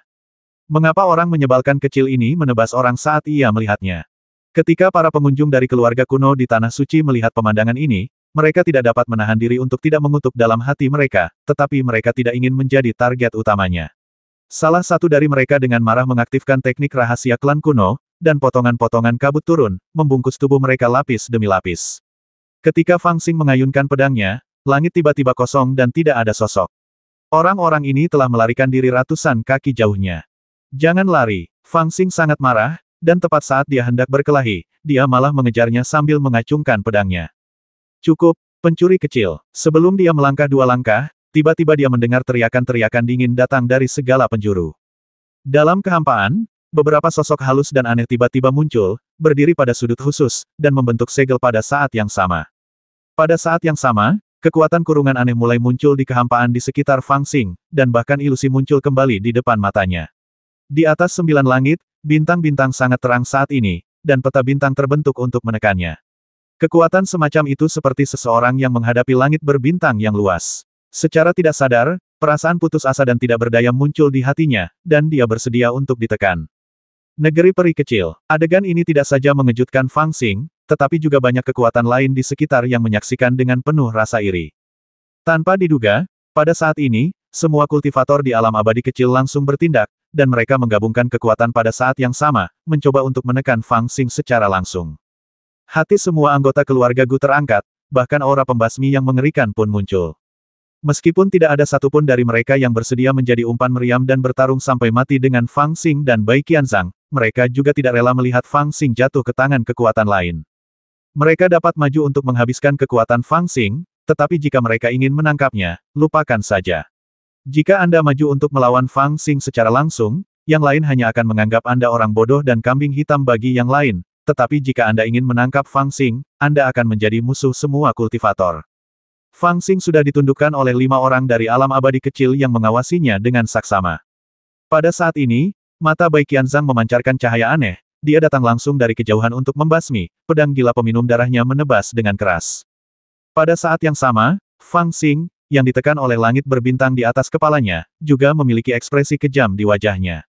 Di atas gambar dharmanya, aura yang mencengangkan melonjak. Pada saat ini, dia mendorong semua kekuatan sihirnya hingga ekstrim, dan bahkan tubuhnya di tengah gambar dharma mengalami perubahan aneh, menjadi kabur dan seolah-olah menyusut. Namun, dia akhirnya mempertimbangkan hal ini dan memisahkan jejak kesadaran ilahinya untuk melindungi tubuhnya, tetapi pada saat yang sama dia memobilisasi semua kekuatan sihir lainnya. Gambar dharma meningkat tanpa henti, dan aura pembasmi yang mengerikan mengembun di atas kepalanya dan berubah menjadi api. Kau ingin menindasku? Apakah kau punya kemampuan untuk melakukannya? Dengan suara gemuruh, Fang Xing mengayunkan pedangnya dengan cepat. Semua api berkumpul di pedangnya saat ini dan menebas ke arah langit. Ledakan. Novel terbaru diterbitkan pertama kali di Liu 9 Suba. Bai Qianzhang menebas dari luar dengan pisau, dan Fang Xing menebas dari dalam dengan pedang. Dua kekuatan besar itu menyatu dan menghancurkan kekuatan penekan seperti nebula. Citra Dharma Fang Xing dikelilingi oleh awan ibel yang bergulung-gulung, dan dia melesat keluar dari dalam seperti meteor. Momentumnya tak tertandingi, dan momentum yang meledak dari tubuhnya saat ini bahkan tidak kalah dengan seorang kultivator di alam Mahayana jiwa baru lahir. Dia seperti banteng dengan momentum yang hebat. Menarik. Pada saat ini, lelaki bermata emas, yang telah berdiri dengan tenang di gunung di kejauhan dan dipanggil dewa-dewa kecil oleh para kultivator di alam abadi kecil, tiba-tiba memiliki kilatan di matanya. Dia tampak sangat bersemangat dan hampir tidak dapat menahan semangat juang di dalam hatinya. Dia menggerakkan tubuhnya dan bergegas menuju Fang Xing. Kecepatannya begitu cepat sehingga sulit untuk dijelaskan. Dia tidak memiliki gerak kaki atau keterampilan tubuh untuk membantunya. Itu murni kecepatannya sendiri. Dia menggerakkan tubuhnya dan muncul di belakang Fang Xing, lalu meraih gambar Dharma Fang Xing dengan satu tangan. Tuan kecil, kau tak bisa. Ketika para penguasa alam abadi yang lebih rendah melihat pemandangan ini, mereka begitu ketakutan hingga jiwa mereka terbang menjauh. Mereka bahkan takut bahwa Fang Xing telah lolos dari kekuatan penekan mereka. Hampir tanpa sadar, semua penguasa mengaktifkan sihir abadi mereka pada saat yang sama. Nebula muncul dan menyelimuti Fang Xing dan pria dengan pupil emas. Ketika yang lain melihat ini, mereka pikir mereka masih ingin menekan Fang Xing. Namun, mereka tidak tahu bahwa mereka sebenarnya sangat khawatir bahwa Fang Xing dan pria dengan pupil emas akan terlihat berkelahi oleh orang lain. Nebula ini murni digunakan untuk menutupi aura dan tidak memiliki kekuatan penekan. Saya sebenarnya cukup tertarik melihat ada orang muda dan kuat seperti Anda di antara manusia. Pria bermata emas itu mencengkeram dengan satu cakar, memenjarakan kekosongan dengan kekuatan yang mengerikan. Kata-katanya yang dingin menusuk jauh ke dalam hati Fang Xing. Siapa kau berani memanggilku manusia? Fang Xing diam-diam terkejut, tetapi tidak panik. Dia mengangkat gambar dharmanya dan energi ibelnya melonjak, mematahkan kekuatan penahan. Dia kemudian mengayunkan telapak tangannya ke atas, bertabrakan langsung dengan cakar itu. Pada saat yang sama, dia membalik dan menendang wajah pria bermata emas itu. Haha, kamu manusia biasa, sedangkan aku adalah dewa. Pria bermata emas itu gemetar, dan tendangan Fang Xing meleset dari sasaran, tetapi suaranya terdengar dari belakangnya. Itu bukan teknik teleportasi. Fang Xing juga diam-diam terkejut kecepatannya sangat cepat, dari mana monster ini berasal. Pikirannya terpacu, dan tanpa berpikir panjang, dia mengayunkan pedang ajaibnya dengan kuat, cukup untuk menangkis cakar yang menyerbu ke arahnya. Dari sudut matanya, dia tiba-tiba melihat bahwa pria dengan pupil emas itu telah menghilang. Dalam kilatan cahaya, monster humanoid aneh muncul. Disebut monster humanoid karena tampak seperti manusia, tetapi sangat berbeda dari manusia. Monster itu tampak seperti manusia tetapi bukan manusia, tetapi tidak tampak seperti ibel yang telah berhasil berkultivasi. Monster itu tidak memiliki aura aneh ibel yang telah berkultivasi menjadi tubuh manusia dengan mencuri rahasia surga. Sebaliknya, monster itu tegak dan bermartabat, seperti aura manusia yang telah menjadi penguasa semua makhluk hidup karena takdir surga dan bumi. Apa sebenarnya benda ini? Fang Xing sedikit terkejut. Dia berteriak kaget sambil bertahan dari serangan dari segala arah. Kata-kata bawah sadar Fang Xing membuat dewa yang mengaku dirinya sendiri itu begitu marah hingga wajahnya membiru. Meskipun dia bergerak dengan kecepatan yang sangat cepat dan menyerang Fang Xing dari segala arah, Fang Xing tidak dapat menangkap sosoknya karena kecepatannya. Dia hanya dapat merasakan secara kasar penampilan dan bahayanya dalam kesadaran spiritualnya. Dia tidak punya waktu untuk membedakan penampilannya secara spesifik, tetapi dia masih dapat merasakan aura pembasmi yang mencengangkan. Dia juga ketakutan dan hanya dapat menggunakan seluruh pikirannya untuk menghadapi serangan dewa ini tanpa mengucapkan sepatah kata pun. Dalam sekejap, mereka berdua bertarung selama puluhan ronde. Dewa kecil itu tentu saja tidak melukai Fang Xing, dan Fang Xing tidak menangkap bayangannya. Sekilas, Fang Xing tampak selalu dipukuli dan tidak menimbulkan ancaman bagi pihak lain. Kamu benar-benar punya banyak keterampilan. Aku jadi makin tertarik padamu. Dewa kecil itu bergumam pada dirinya sendiri, auranya menjadi semakin kuat dan penampilannya semakin berubah dibandingkan dengan manusia. Dan setiap kali dia berubah, kekuatannya menjadi lebih kuat, yang mana sangat menakutkan. Fang Xing diam-diam merasakan jantungnya berdebar kencang karena takut. Dia menganggap lawan ini lebih serius daripada para kepala keluarga kuno di luar. Tepat saat dia bersiap mengeluarkan semua kartunya dan melawannya dalam pertarungan serius, dia tiba-tiba mendengar suara dentuman keras di atas kepalanya, seakan-akan seseorang telah menebas nebula di luar dengan keras, menyebabkan ruang tersembunyi ini berguncang dan hampir runtuh. Tuan kecil, cepatlah kembali ke wujud aslimu. Jika ada yang menemukanmu, itu akan menjadi bencana. Pada saat yang sama, peringatan yang menakutkan terdengar dari para penguasa alam abadi kecil, dan jelaslah bahwa beberapa dari mereka tidak dapat menahannya lebih lama lagi. Wah, repot sekali. Aliran cahaya yang mengalir di sekelilingnya menghilang, dan pemuda dengan pupil emas itu kembali ke wujud manusia aslinya. Tampaknya dia tidak bertarung sengit dengan Fang Xing. Dia merasa sangat kecewa, menggelengkan kepalanya, menatap Fang Xing dengan sedikit penyesalan, dan berkata, saya harap kamu tidak mati hari ini, kalau tidak. Dia tertawa pelan, matanya berbinar emas, ini pasti membosankan. Pada saat ini, semua nebula yang menutupi kekosongan di sekitarnya runtuh, memperlihatkan langit biru, awan putih, dan puncak Kunlun di sekitarnya lagi. Pemuda dengan pupil emas itu tersenyum tipis, menatap Fang Xing dalam-dalam, berbalik dan pergi. Sosoknya muncul langsung di puncak Xiaohua seolah-olah dia telah berteleportasi. Di belakangnya, bayangan samar tergambar di kehampaan karena sosoknya, yang bertahan lama. Jangan lari, orang menyebalkan. Fang Xing tertegun sejenak sebelum bereaksi. Dia hendak mengejarnya sambil mengayunkan pedangnya. Namun, semua penguasa alam abadi kecil berhenti bertarung dengannya. Sebaliknya, mereka melesat dan melayang ke arah Xiao Huafeng.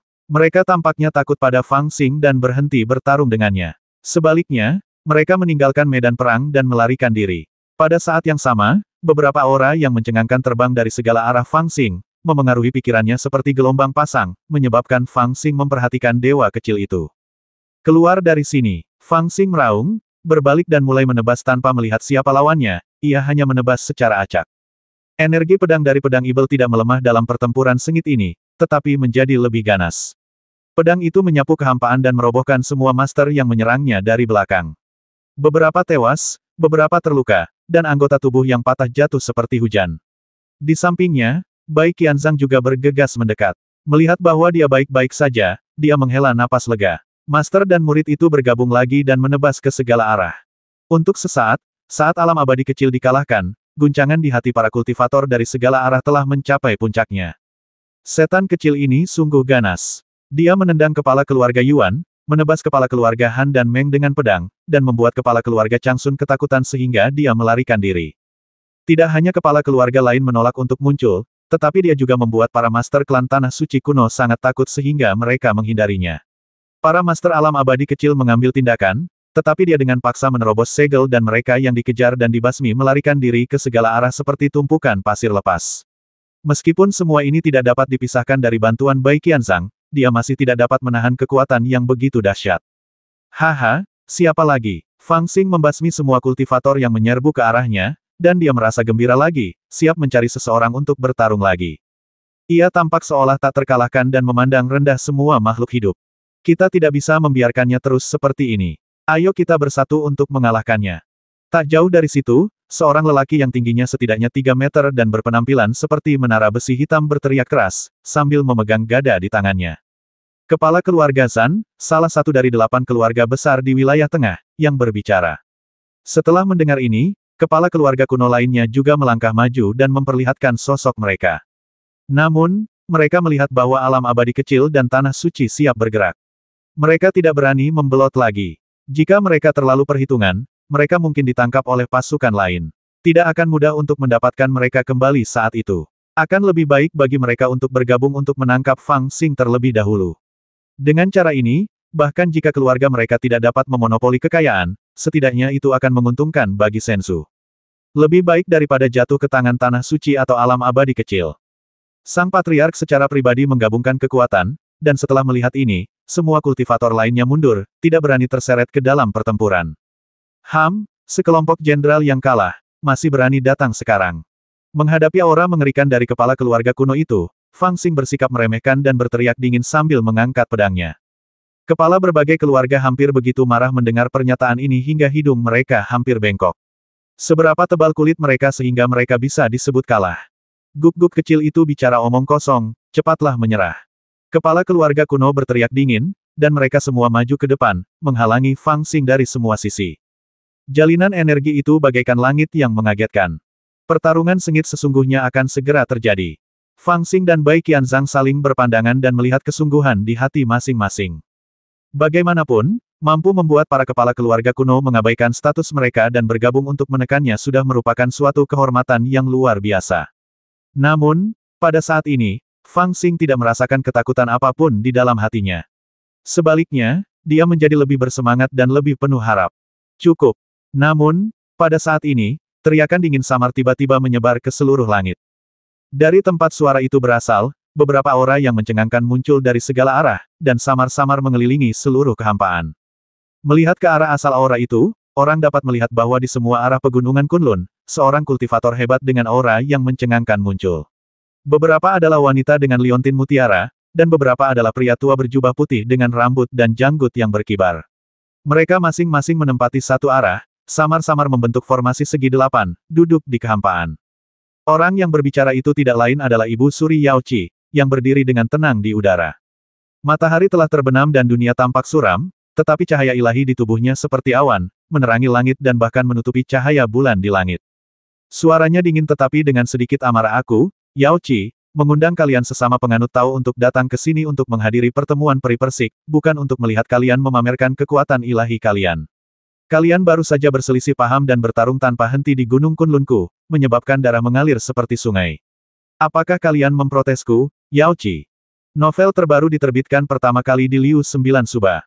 Yaoqi mengambil tindakan. Adegan ini membuat para kultivator dari berbagai ras terkejut, dan aura pembasmi mereka berangsur-angsur mereda. Sekarang, bagaimanapun juga, mereka berada di Gunung Kunlun. Lingkup pengaruh Yaoqi setara dengan berada di dalam gerbang gunung orang lain. Memang tidak masuk akal untuk membasmi begitu banyak orang di area yang begitu luas. Yang lebih penting, Yaoqi memiliki fondasi yang dalam, dengan senjata yang kuat seperti Istana Fuyao, dan siapa yang tahu berapa banyak master yang tinggal dalam pengasingan di Gunung Kunlun. Mereka juga dapat menarik kekuatan formasi besar. Di dunia ini, mereka tidak diragukan lagi yang terkuat. Bahkan Yuan Abadi Tua pun mungkin tidak bisa menimbulkan masalah di Gunung Kunlun, apalagi mereka. Melihat aura pembasmi para kultivator berangsur-angsur memudar, ekspresi Ibu Suri Yaoqi menjadi lebih baik. Dia menoleh ke Fang Xing dengan tatapan tenang, dan ekspresinya menjadi sedikit rumit. Dia menatapnya dari atas ke bawah beberapa kali sebelum berkata dengan lembut, "Teman Fang, kamu masih sangat muda, tetapi kamu telah bertarung melawan para kultivator. Sungguh langka." "Hei, sama-sama, merekalah yang tidak berguna." Fang Xing menggaruk kepalanya dan berkata sambil menyeringai. Kalimat ini membuat wajah semua kepala keluarga menjadi pucat. Mereka tiba-tiba menyadari bahwa jika mereka benar-benar membiarkan orang menyebalkan kecil ini terus membicarakan masalah ini, mungkin akan benar-benar ada desas-desus bahwa Ibel dengan kekuatan tak terkalahkan akan muncul di dunia ini dan mengalahkan kepala 8 keluarga sendirian. Tetapi kamu tidak benar-benar berpikir kamu memiliki apa yang diperlukan untuk menantang Senzu dan mengalahkan semua penguasa di arena, bukan? Ibu Suri Yaoqi tersenyum tipis, menatap para kultivator di sekitarnya dengan tenang, dan berkata dengan tenang, "Sekarang malapetaka sudah dekat, rekan-rekan Taois, apakah kalian benar-benar ingin bertindak sendiri dan membuat perhitungan yang tak ada habisnya? Sebelum Yaoqi, kita seharusnya mengatakan bahwa pertemuan Yaoqi ini juga untuk membahas rencana besar, untuk mengakhiri aliansi surga, dan untuk melawan malapetaka besar dalam kegelapan. Di bawah rencana besar seperti itu, dendam apapun, kepentingan keluarga apapun, semuanya adalah masalah sepele, bagaimana mungkin itu lebih penting daripada keselamatan seluruh benua Tianyuan?" Setelah mendengar apa yang dikatakan Ibu Suri Yaoqi, semua kultivator di ladang mengerutkan kening, merasakan ada sesuatu yang lain di balik kata-kata Ibu Suri. "Apakah kamu masih akan bertarung?" Melihat keheningan yang mengerikan di sekelilingnya, Fang Xing memegang pedang hitam itu terbalik, merasa tidak berdaya dan bergumam pada dirinya sendiri. "Saya berbicara tentang semua orang, termasuk Anda." Ibu Suri Yaochi menatapnya lagi dan berkata pelan, kamu menjadi terkenal di usia muda, dan kamu membentuk jiwa baru lahir di usia muda. Kamu dapat melihat betapa berbakatnya kamu. Meskipun kamu telah memotong alam sempurna milikmu sendiri dan hanya membentuk bayi kekaisaran, siapa yang benar-benar dapat mengatakan bahwa kamu telah menghancurkan masa depanmu sendiri? Kamu mampu memenangkan Fusu di arena sebelumnya, yang telah membuktikan potensimu. Yang lebih penting, terlepas dari tingkat kultivasimu, jika kamu dapat dengan bebas masuk dan keluar dari alam mendalam jurang Ibel, itu tidak diragukan lagi setara dengan memegang kunci keberuntungan Gunung Baiduan. Karena hubungan ini, terlepas dari keluhan lainnya, semua kekuatan akan jatuh ke dalam perselisihan tanpa akhir untuk memperjuangkanmu. Apa yang disebut aliansi surga hanyalah lelucon. Apa sebenarnya yang ingin kamu katakan? Fang Xing menatap Ibu Suri Yaochi dengan tatapan agak aneh, dan merasa bahwa setiap kata yang diucapkan wanita ini penuh dengan makna yang dalam. Ibu Suri Yaochi terdiam beberapa saat, lalu tiba-tiba tertawa pelan. Ku dengar di istana Fuyao kita punya pembantu kecil sepertimu. Fang Xing terkejut ketika mendengar ini, dan mengangguk cepat, ya. Ibu Suri Yaochi tertawa pelan karena istana Fuyao berutang satu orang padamu, maka kami akan mengembalikan satu orang padamu. Karena kamu adalah juara kompetisi ketiga, menurut aturan, kamu harus menjadi permaisuriku di Yaochi. Dengan kualifikasi Xiao Er, kamu seharusnya bisa menyamai gadis kecil yang tidak bisa kamu lupakan, kan? Dia berhenti sejenak dan tertawa pelan lagi. Terlebih lagi, Yaochi akan memberimu mas kawin lagi. Dia tampak percaya diri dan menjelaskan dengan sedikit rasa bangga mas kawin yang benar-benar dapat melengkapi perjalananmu untuk menjadi bayi abadi. Mengingat dia sebagai pemimpin, kamu ingin menikahkan putri kecil itu dengannya. Kata-kata yang diucapkan oleh Ibu Suri dari Barat begitu tidak dapat dipercaya sehingga para kultivator dari berbagai sekte tidak dapat mempercayai apa yang mereka dengar. Mereka tidak pernah menyangka bahwa Ibel kecil ini akan begitu merajalela dan menimbulkan masalah di Kunlun, dan bahwa alih-alih segera mengambil tindakan untuk menekannya, Barat akan menunjukkan kebaikan kepadanya. Bagaimanapun, Ibel kecil ini memiliki kebencian yang mendalam terhadap Istana Fuyao. Belum lagi dia telah mengambil lentera King Yue dari Istana Fuyao dan melelangnya. Dia juga telah menyebabkan putri keempat Yaochi, Xuan Xiniang, kehilangan tubuhnya dalam pertempuran dengan jurang Ibel, hanya menyisakan roh yang tersisa. Dengan premis ini, Yaochi benar-benar ingin menerima setan kecil ini. Terlebih lagi, hampir setiap dari 8 keluarga besar di wilayah tengah Shenzhou memiliki dendam dan keterikatan yang mendalam dengan Ibel kecil ini. Belum lagi bisnis yang telah terganggu dan kehilangan muka, hanya banyak guru besar yang terseret ke wilayah Xuan dan menemui akhir yang menyedihkan olehnya dalam pertempuran dengan jurang Ibel adalah rasa sakit yang tak terlukiskan bagi keluarga kuno. Kebencian ini hampir mustahil untuk diselesaikan, itulah sebabnya keluarga kuno ingin menangkap Fang Xing secara langsung. Sebelumnya, keluarga Yuan menunjukkan kebaikan kepada Ibel kecil ini, yang dapat dipahami oleh para kultivator. Bagaimanapun, Fusu dari keluarga Yuan telah meninggal. Jika mereka ingin menemukan generasi muda yang dapat mengambil alih tanggung jawab keluarga, Ibel kecil ini adalah satu-satunya yang tersisa.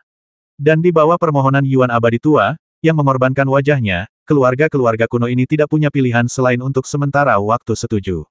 Mengingat hubungan mereka dengan keluarga Yuan, mereka harus menyerah karena alasan dan emosi. Namun pada akhirnya, kebenaran terungkap. Setan kecil ini tidak ada hubungannya dengan keluarga Yuan. Maka keluarga lain tidak perlu memberi muka kepada keluarga Yuan. Jika mereka menekan Fang Xing secara langsung, itu akan sangat membantu keluarga Yuan. Situasinya jelas. Namun pada saat ini, mengapa Yaochi muncul lagi? Bencana besar sudah dekat, dan semua dendam dan keterikatan harus dilepaskan, dan kekuatan esensi surgawi harus dikumpulkan untuk melawan kekuatan surgawi. Aliansi surgawi lahir sebagai tanggapan terhadap takdir ini, yang berarti mendirikan ribuan sekte Tao di 4 benua dan 5 lautan, mewarisi kehendak para orang suci, dan melawan bencana surgawi di masa depan. Kali ini, pertemuan abadi Yaochi mengundang semua sekte Tao untuk menanggapi niat ini. Saya berharap semua sekte Tao akan mengesampingkan dendam pribadi mereka, bersatu sebagai satu, dan mengambil kekayaan alam mendalam jurang Ibel untuk meningkatkan fondasi mereka, menumbuhkan bibit abadi, dan melawan bencana besar di masa depan bersama-sama. Dalam hal ini, mengapa kita harus bertarung sampai mati untuk sedikit keegoisan dan kebencian? Suara Ibu Suri Yaochi tidak keras, tetapi menyebar secara alami ke seluruh 4 ladang, sehingga setiap kultivator dapat mendengarnya. Saya, Yaochi, mewarisi tradisi Tao kuno. Sudah menjadi kewajiban saya untuk melakukannya. Saya bersedia menjadi orang pertama di dunia yang mengesampingkan kebencian pribadi saya dan menjadi contoh bagi semua kultivator di dunia. Saya pernah memiliki dendam dengan teman Tao Fang Xing ini sebelumnya, tetapi saya tidak ingin menyimpan dendam ini dan menimbulkan masalah. Saya bersedia merekrutnya sebagai permaisuri Yaochi, dan bahkan dengan mengorbankan warisan Istana Fuyao selama puluhan ribu tahun, membantunya menyempurnakan bayi abadinya, dan juga menambahkan bibit abadi yang potensial ke Tianyuan saya. Keheningan dan kekosongan terasa di mana-mana, kecuali suara Ibu Suri Kolam Giok yang berbicara dengan suara sehalus suara para dewa. Tetapi saat mereka mendengarkan, wajah berbagai sekte menjadi serius. Ambisi Yao Qi sangat besar. Mereka jelas ingin menjadi pemimpin aliansi semua surga, atau bahkan menjadi pemimpin aliansi. Benua Tianyuan adalah negeri dongeng. Pada zaman dahulu, tempat ini dipuji sebagai inti dari semua surga dan dunia, tempat asal, dengan banyak ras dan tempat rahasia yang tak terhitung jumlahnya. Ada ibel, makhluk abadi, dan monster, serta pertikaian antara agama Buddha, Taoisme, dan Konfusianisme. Tempat ini sangat kacau sehingga sulit untuk menggambarkannya dalam satu kata. Singkatnya, sejak zaman dahulu, tidak ada kekuatan yang pernah mampu mendominasi Tianyuan. Namun saat ini, meskipun apa yang dikatakan Ibu Suri Yao Qi terdengar bagus, hal itu samar-samar mengungkapkan ambisi ini. Izinkan saya bertanya, jika aliansi surga benar-benar didirikan di bawah kepemimpinan Yao Qi, apa hasilnya? Pertama, Yao Qi ditakdirkan untuk memiliki bayi abadi, yaitu Sao Situ yang selama ini menyendiri dan pasti akan membuat heboh saat ia keluar. Hal ini berdampak luas pada posisi dominan Yao Qi. Sebelumnya, keluarga-keluarga kuno begitu murah hati hingga meminjamkan sumber daya dan metode rahasia mereka masing-masing kepada keluarga Yuan untuk membudidayakan bibit abadi seperti Fusu. Bukankah itu hanya karena mereka berharap ia akan melawan kekuatan abadi Sao Situ dari Istana Fuyao di masa depan? Namun sekarang, Fusu sudah meninggal, reputasinya telah hancur, dan tubuh serta jiwanya telah menghilang. Harapan-harapan besar keluarga-keluarga kuno sebelumnya telah menjadi gelembung-gelembung. Tidak mungkin untuk menumbuhkan bibit abadi lain yang dapat melawan Sao Situ dalam waktu singkat. Sekarang pikirkanlah, satu-satunya yang memiliki harapan untuk mencapai langkah ini secara alami adalah Fang Xing. Bagaimanapun, dia mengalahkan Fusu dengan adil dan jujur. Namun, dia adalah tipe orang yang menghancurkan kesempurnaannya sendiri. Potensinya telah habis, dan kesenjangan antara dia dan Sao Situ pasti akan melebar di masa depan. Selain kebencian, keluarga-keluarga kuno hampir tidak mempertimbangkannya. Tapi Yao Qi mempertimbangkannya. Visi menakjubkan Ibu Suri dari Barat terungkap dengan jelas saat ini, dan permintaan yang diajukannya membuat orang hampir putus asa. Ketika ibel kecil ini dikepung oleh berbagai sekte dan berada di ambang kematian, dia melangkah maju untuk menyelesaikan dendam, dan bahkan membalas kejahatan dengan kebaikan dengan menikahkan putri kecil itu dengannya, dan berjanji untuk menggunakan warisan Yao Qi selama puluhan ribu tahun untuk membantunya melengkapi bayi abadinya. Bukankah ibel kecil ini akan dikendalikan dengan kuat oleh mereka, Yao Qi? Penyerahan ibel kecil melambangkan kepemilikan kekayaan Gunung Baiduan. Jika mereka benar-benar dapat membantu ibel kecil menyelesaikan bayi abadi, itu akan setara dengan Yao Qi yang secara langsung mengendalikan dua bibit abadi. Dengan momentum dan keberuntungan seperti itu, siapa di Tianyuan yang dapat dibandingkan dengannya? Buah persik, kuil Tao, Gunung Baiduan, dan dua bibit abadi. Bagi benua Tianyuan, ini akan menjadi keuntungan yang tidak dapat diganggu-gugat sama sekali. Dengan keuntungan ini, bahkan jika Yao Qi tidak ingin menjadi pemimpin aliansi surga, dia tidak bisa menolaknya. Bahkan orang-orang suci pun akan mendukungnya, karena itu merupakan keuntungan yang tidak dapat diremehkan bahkan oleh orang-orang suci. Inti masalahnya adalah bahwa sehubungan dengan rencana Yao Qi, berbagai sekte bahkan tidak dapat menghentikannya dan hanya bisa menyaksikannya terjadi. Yao Qi tidak memiliki konspirasi sama sekali, mereka merekrut setan kecil ini dengan cara yang adil dan terbuka. Alasannya sederhana, setan kecil inilah yang memang memenangkan kejuaraan kompetisi ketiga. Mereka hanya bertindak sesuai dengan kesepakatan sebelumnya. Kecenderungan umum sudah ada di sini. Jika Anda bersikeras menghentikannya, Anda akan menentang keinginan orang suci, dan Anda jelas akan menjadikan Yao Qi musuh. Namun, jika ia menjadi musuh Yao Qi, itu akan memalukan. Ia tidak akan bisa makan buah persik, dan kekayaan Gunung Baiduan juga akan ditakdirkan berada di luar jangkauannya. Yang lebih penting adalah bahwa di Gunung Kunlun, di wilayah orang lain, bahkan jika Anda ingin merebut seseorang dengan paksa, Anda tidak dapat melakukannya. Banyak sekali orang yang memandang Fang Xing dengan putus asa saat ini. Menurut mereka, tidak ada alasan bagi ibel kecil ini untuk tidak setuju. Lagi pula, jika dia setuju, dia akan menikahi putri Yao Qi yang cantik, yang dikenal sebagai wanita tercantik di Tiongkok, dan bahkan mendapat kesempatan untuk melengkapi bayi abadi miliknya sendiri. Ini adalah hal yang hebat. Yang lebih penting, jika dia setuju, dia akan terbebas dari situasi putus asa tanpa peluang untuk bertahan hidup, bukan? Namun anehnya, Fang Xing tidak langsung setuju. Sebaliknya, dia mengerutkan kening dan mempertimbangkannya dengan serius. Bai Qianzhang juga tampaknya menganggapnya cukup menarik dan menatapnya dengan tenang. Aku tidak akan menikah dengan Pangeran Fusu itu. Aku lebih suka menikah dengan Ibel yang kau sebutkan itu. Dalam keheningan yang hampa ini, terdengar suara yang membingungkan. Para kultivator melihat ke arah puncak Xiaohua dan melihat seorang gadis kecil yang ceria duduk malas dari panggung batu giok. Dia tampak frustrasi dan berteriak marah. Mereka langsung merasa bingung apakah harus tertawa atau menangis. Siapa lagi orang yang terbangun ini selain putri kecil Yaoqi? Dia bangun pada waktu yang tepat.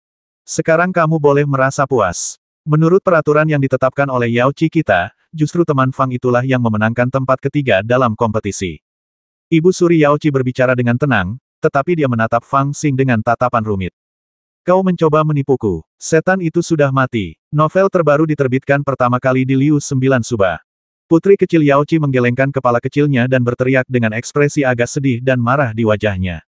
Ibu suri Yaoqi menghela nafas, masih menatap Fang Xing dengan tenang, dan berkata ringan, lihat saja sendiri. Saya melihat hantu. Putri kecil Yaoqi sangat marah.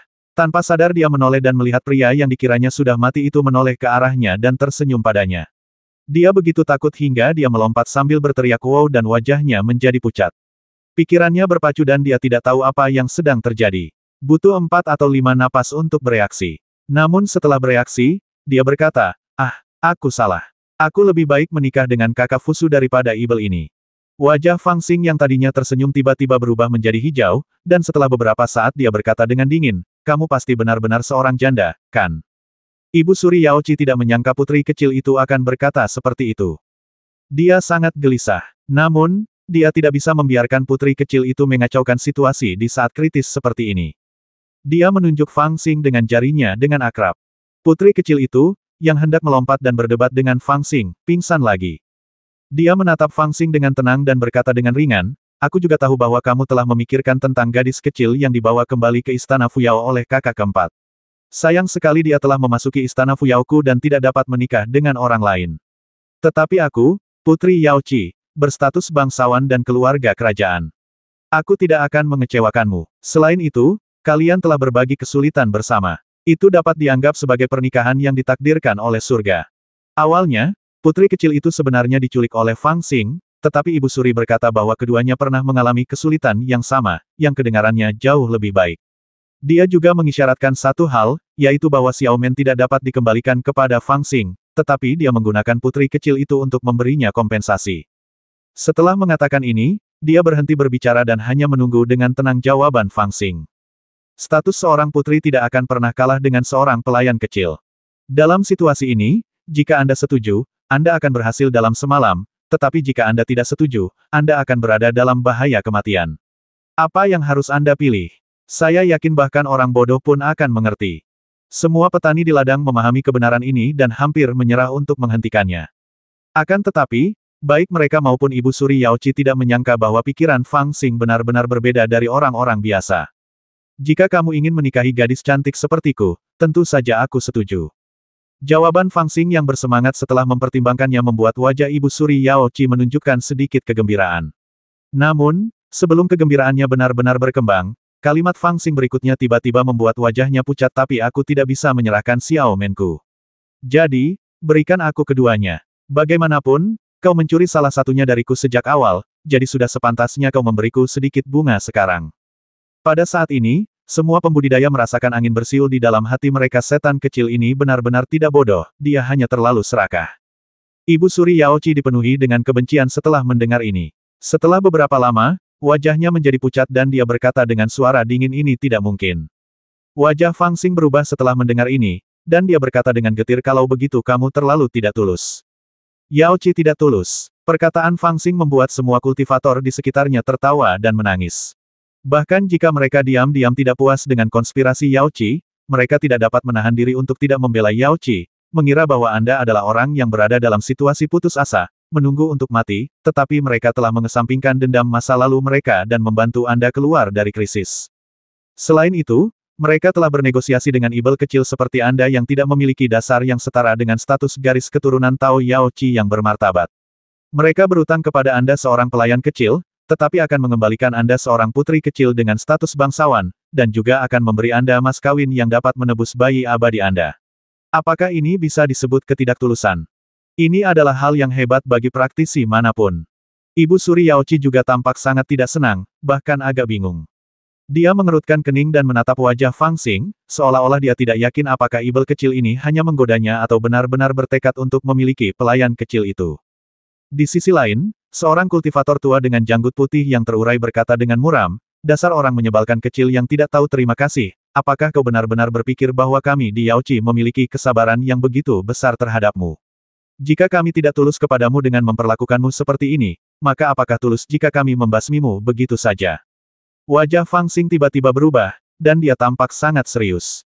Dia berkata dengan suara dingin, "Dulu, kalian dari Istana Fuyao yang merampas Xiao Menku. Yang kupikirkan selama bertahun-tahun hanyalah mendapatkan Xiao Menku kembali. Jika kalian benar-benar tulus, kalian harus memberikan Xiao Menku kepadaku.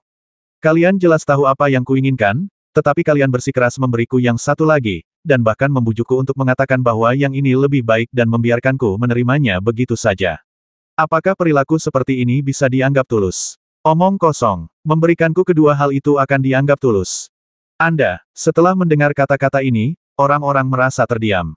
Meskipun ada beberapa makna yang tidak masuk akal dan mengada-ada, tampaknya ada benarnya juga di dalamnya. Ibu Suri Yaochi menatap Fang Xing dengan tenang untuk waktu yang lama sebelum akhirnya berbicara dengan lembut, "Apakah kamu serius?" Fang Xing tidak menghindari tatapan Ibu Suri dan berkata dengan tenang, "Saya selalu menjadi orang yang sangat serius." Bai Qianzhang yang berdiri di sampingnya tiba-tiba terkekeh. Melihat Fang Xing menatapnya tajam, dia memalingkan muka dan berpura-pura tidak terjadi apa-apa. Fang Xing kemudian menoleh dan menatap Ibu Suri lagi, wajahnya serius. "Aku benar-benar serius." Wajah Ibu Suri Yaochi begitu muram hingga air hampir menetes darinya. Ia terdiam cukup lama, lalu berbisik, "Pengikut Istana Fuyao tidak boleh menikah dengan orang di luar keluarga. Ini adalah tradisi kuno. Tidak ada yang berani membuat pengecualian selama puluhan ribu tahun. Jadi, kami tidak berusaha mempersulitmu dan dengan sengaja tidak mengembalikan gadis kecil itu kepadamu. Kami tidak bisa. Aku harap kamu bisa memahami perbedaannya di sini, dan juga memahami upaya keras kami di Yaochi untuk melakukan ini. Bukannya aku tidak mau, tapi aku tidak bisa." Apa yang dikatakan Ibu Suri dari Barat cukup mengejutkan.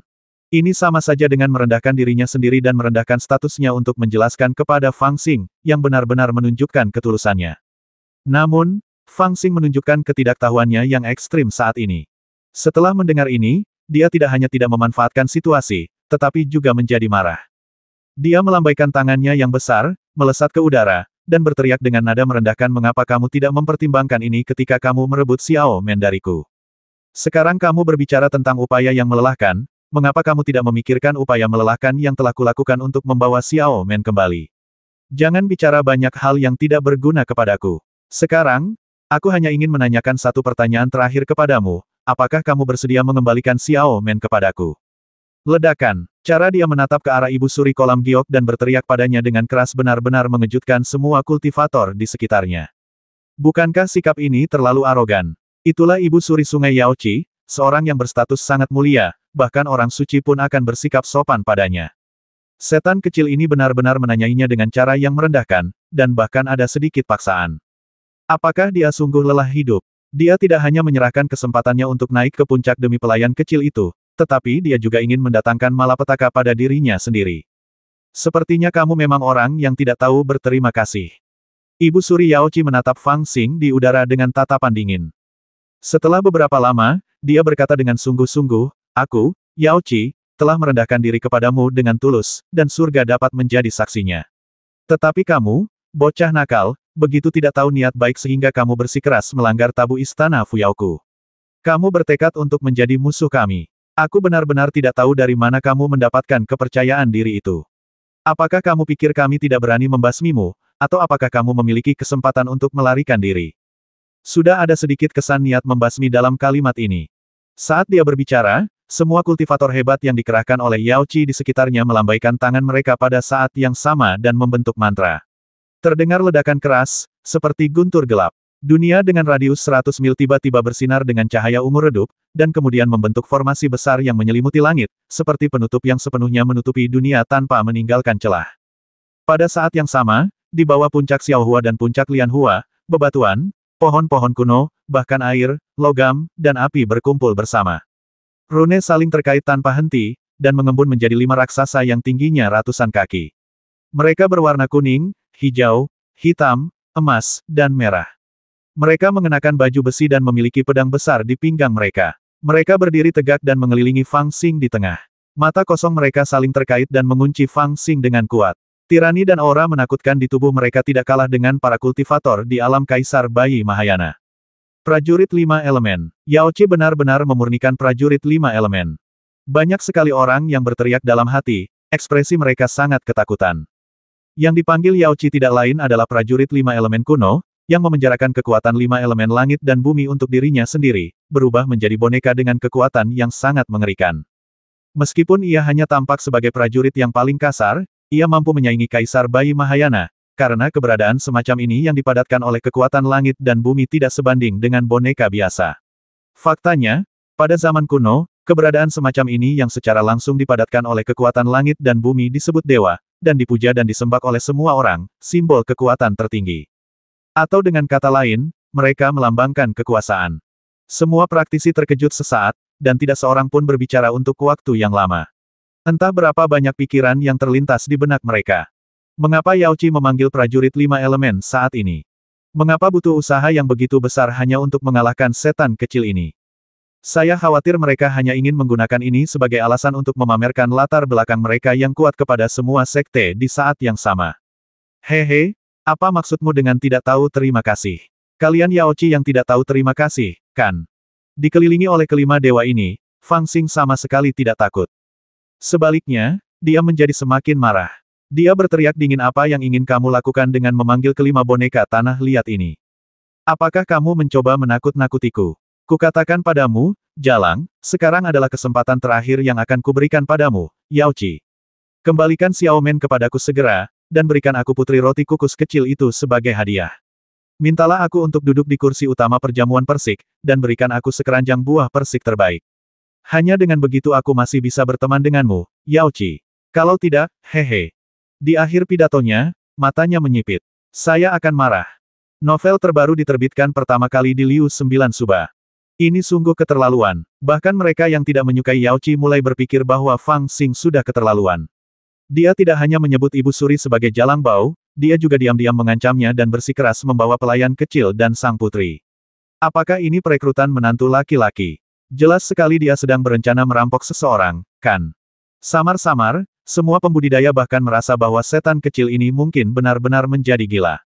Setelah mendengar perkataan Fang Xing, ekspresi Ibu Suri Yao Qi menjadi tenang. Dia menatap Fang Xing dengan tenang dan menghela napas setelah sekian lama. Bagian langit dan bumi ini telah disegel oleh para tetua Yao Qi. Bahkan jika senior tua yang telah melampaui kesengsaraan datang, dia tidak akan bisa keluar kecuali dia menghancurkan formasi ini. Pada saat ini, Ibu Suri Yao Qi tidak mengubah ekspresinya. Dia hanya menatap Fang Xing dengan tenang dan berbicara perlahan, kamu tidak bisa melarikan diri. Jika kamu ingin bertarung, kamu tidak bisa melawan Jenderal Dewa 5 Elemen yang disempurnakan oleh Yao Qi. Gunung salju besar dan Dao Ibel kuno yang telah menyatakan niat mereka untuk melindungimu tidak ingin menimbulkan masalah, dan sekarang telah mundur dari pegunungan Kunlun. Dia berbisik pada dirinya sendiri, matanya berkedip, jadi, aku benar-benar tidak mengerti. Berdengung, dia melangkah maju dengan ringan, dengan aura seperti peri, bagaikan seorang permaisuri, dan kehampaan pun terguncang. Kau berikan benih abadi pada seorang gadis kecil, dan melepaskan kesempatan bagus untuk memperbaiki fondasimu tanpa hasil. Kau mengungkap kebenaran, membuat Dewa Tua Yuan begitu marah hingga dia muntah darah, dan kau kehilangan perlindungan dari keluarga Yuan. Kamu telah membuat marah semua sekte dan menempatkan dirimu dalam situasi yang putus asa. Demi seorang gadis kecil, kau akan menyerahkan kebaikanku padamu dan satu-satunya kesempatanmu untuk bertahan hidup. Saat dia berbicara pelan, dia sudah berada 30 kaki di depan Fang Xing. Dia mengangkat tangannya dan membentuk segel, tetapi tidak dapat menekannya. Dia hanya berhenti sejenak, memiringkan kepalanya sedikit, dan menatap Fang Xing, mengapa kamu mencari kematian seperti ini? Hanya dengan sebuah pertanyaan singkat, segel abadi miliknya telah jatuh, dan ada sedikit nada kekecewaan dalam suaranya. Awalnya, kamu punya harapan untuk menyelesaikan bayi abadimu dan menjadi seorang jenius sejati. Ledakan, ledakan, ledakan. Saat dia mendesah, segel abadi jatuh, mengerahkan kekuatan formasi tak berujung di ruang virtual sekitarnya, menekan Fang Xing secara langsung. Baik Qianzhang dan Fang Xing saling memandang dan menyerang pada saat yang sama, satu pedang dan satu pisau, untuk melawan kekuatan formasi Yao Qi. Tetapi pada saat yang sama, semua prajurit 5 elemen mengangkat pandangan mereka, menatap mereka berdua, lalu perlahan melangkah maju. Langit dan bumi berguncang hebat, dan mereka berdua berada dalam situasi yang sangat berbahaya. Tampaknya mereka akan dihajar habis-habisan oleh prajurit 5 elemen di detik berikutnya. Namun pada saat ini, Fang Xing tiba-tiba tertawa pelan, dan dengan cepat mengirimkan pikiran suci kepada Bai Qianzhang. Sudah waktunya, Paman 11. Pada saat yang sama, salah satu tangannya diam-diam membentuk segel, dan pada saat yang sama, dia menatap dingin ke mata Ibu Suri dari kolam giok. Sangat sederhana, karena aku seorang jenius, tetapi kamu selalu meremehkanku. 990.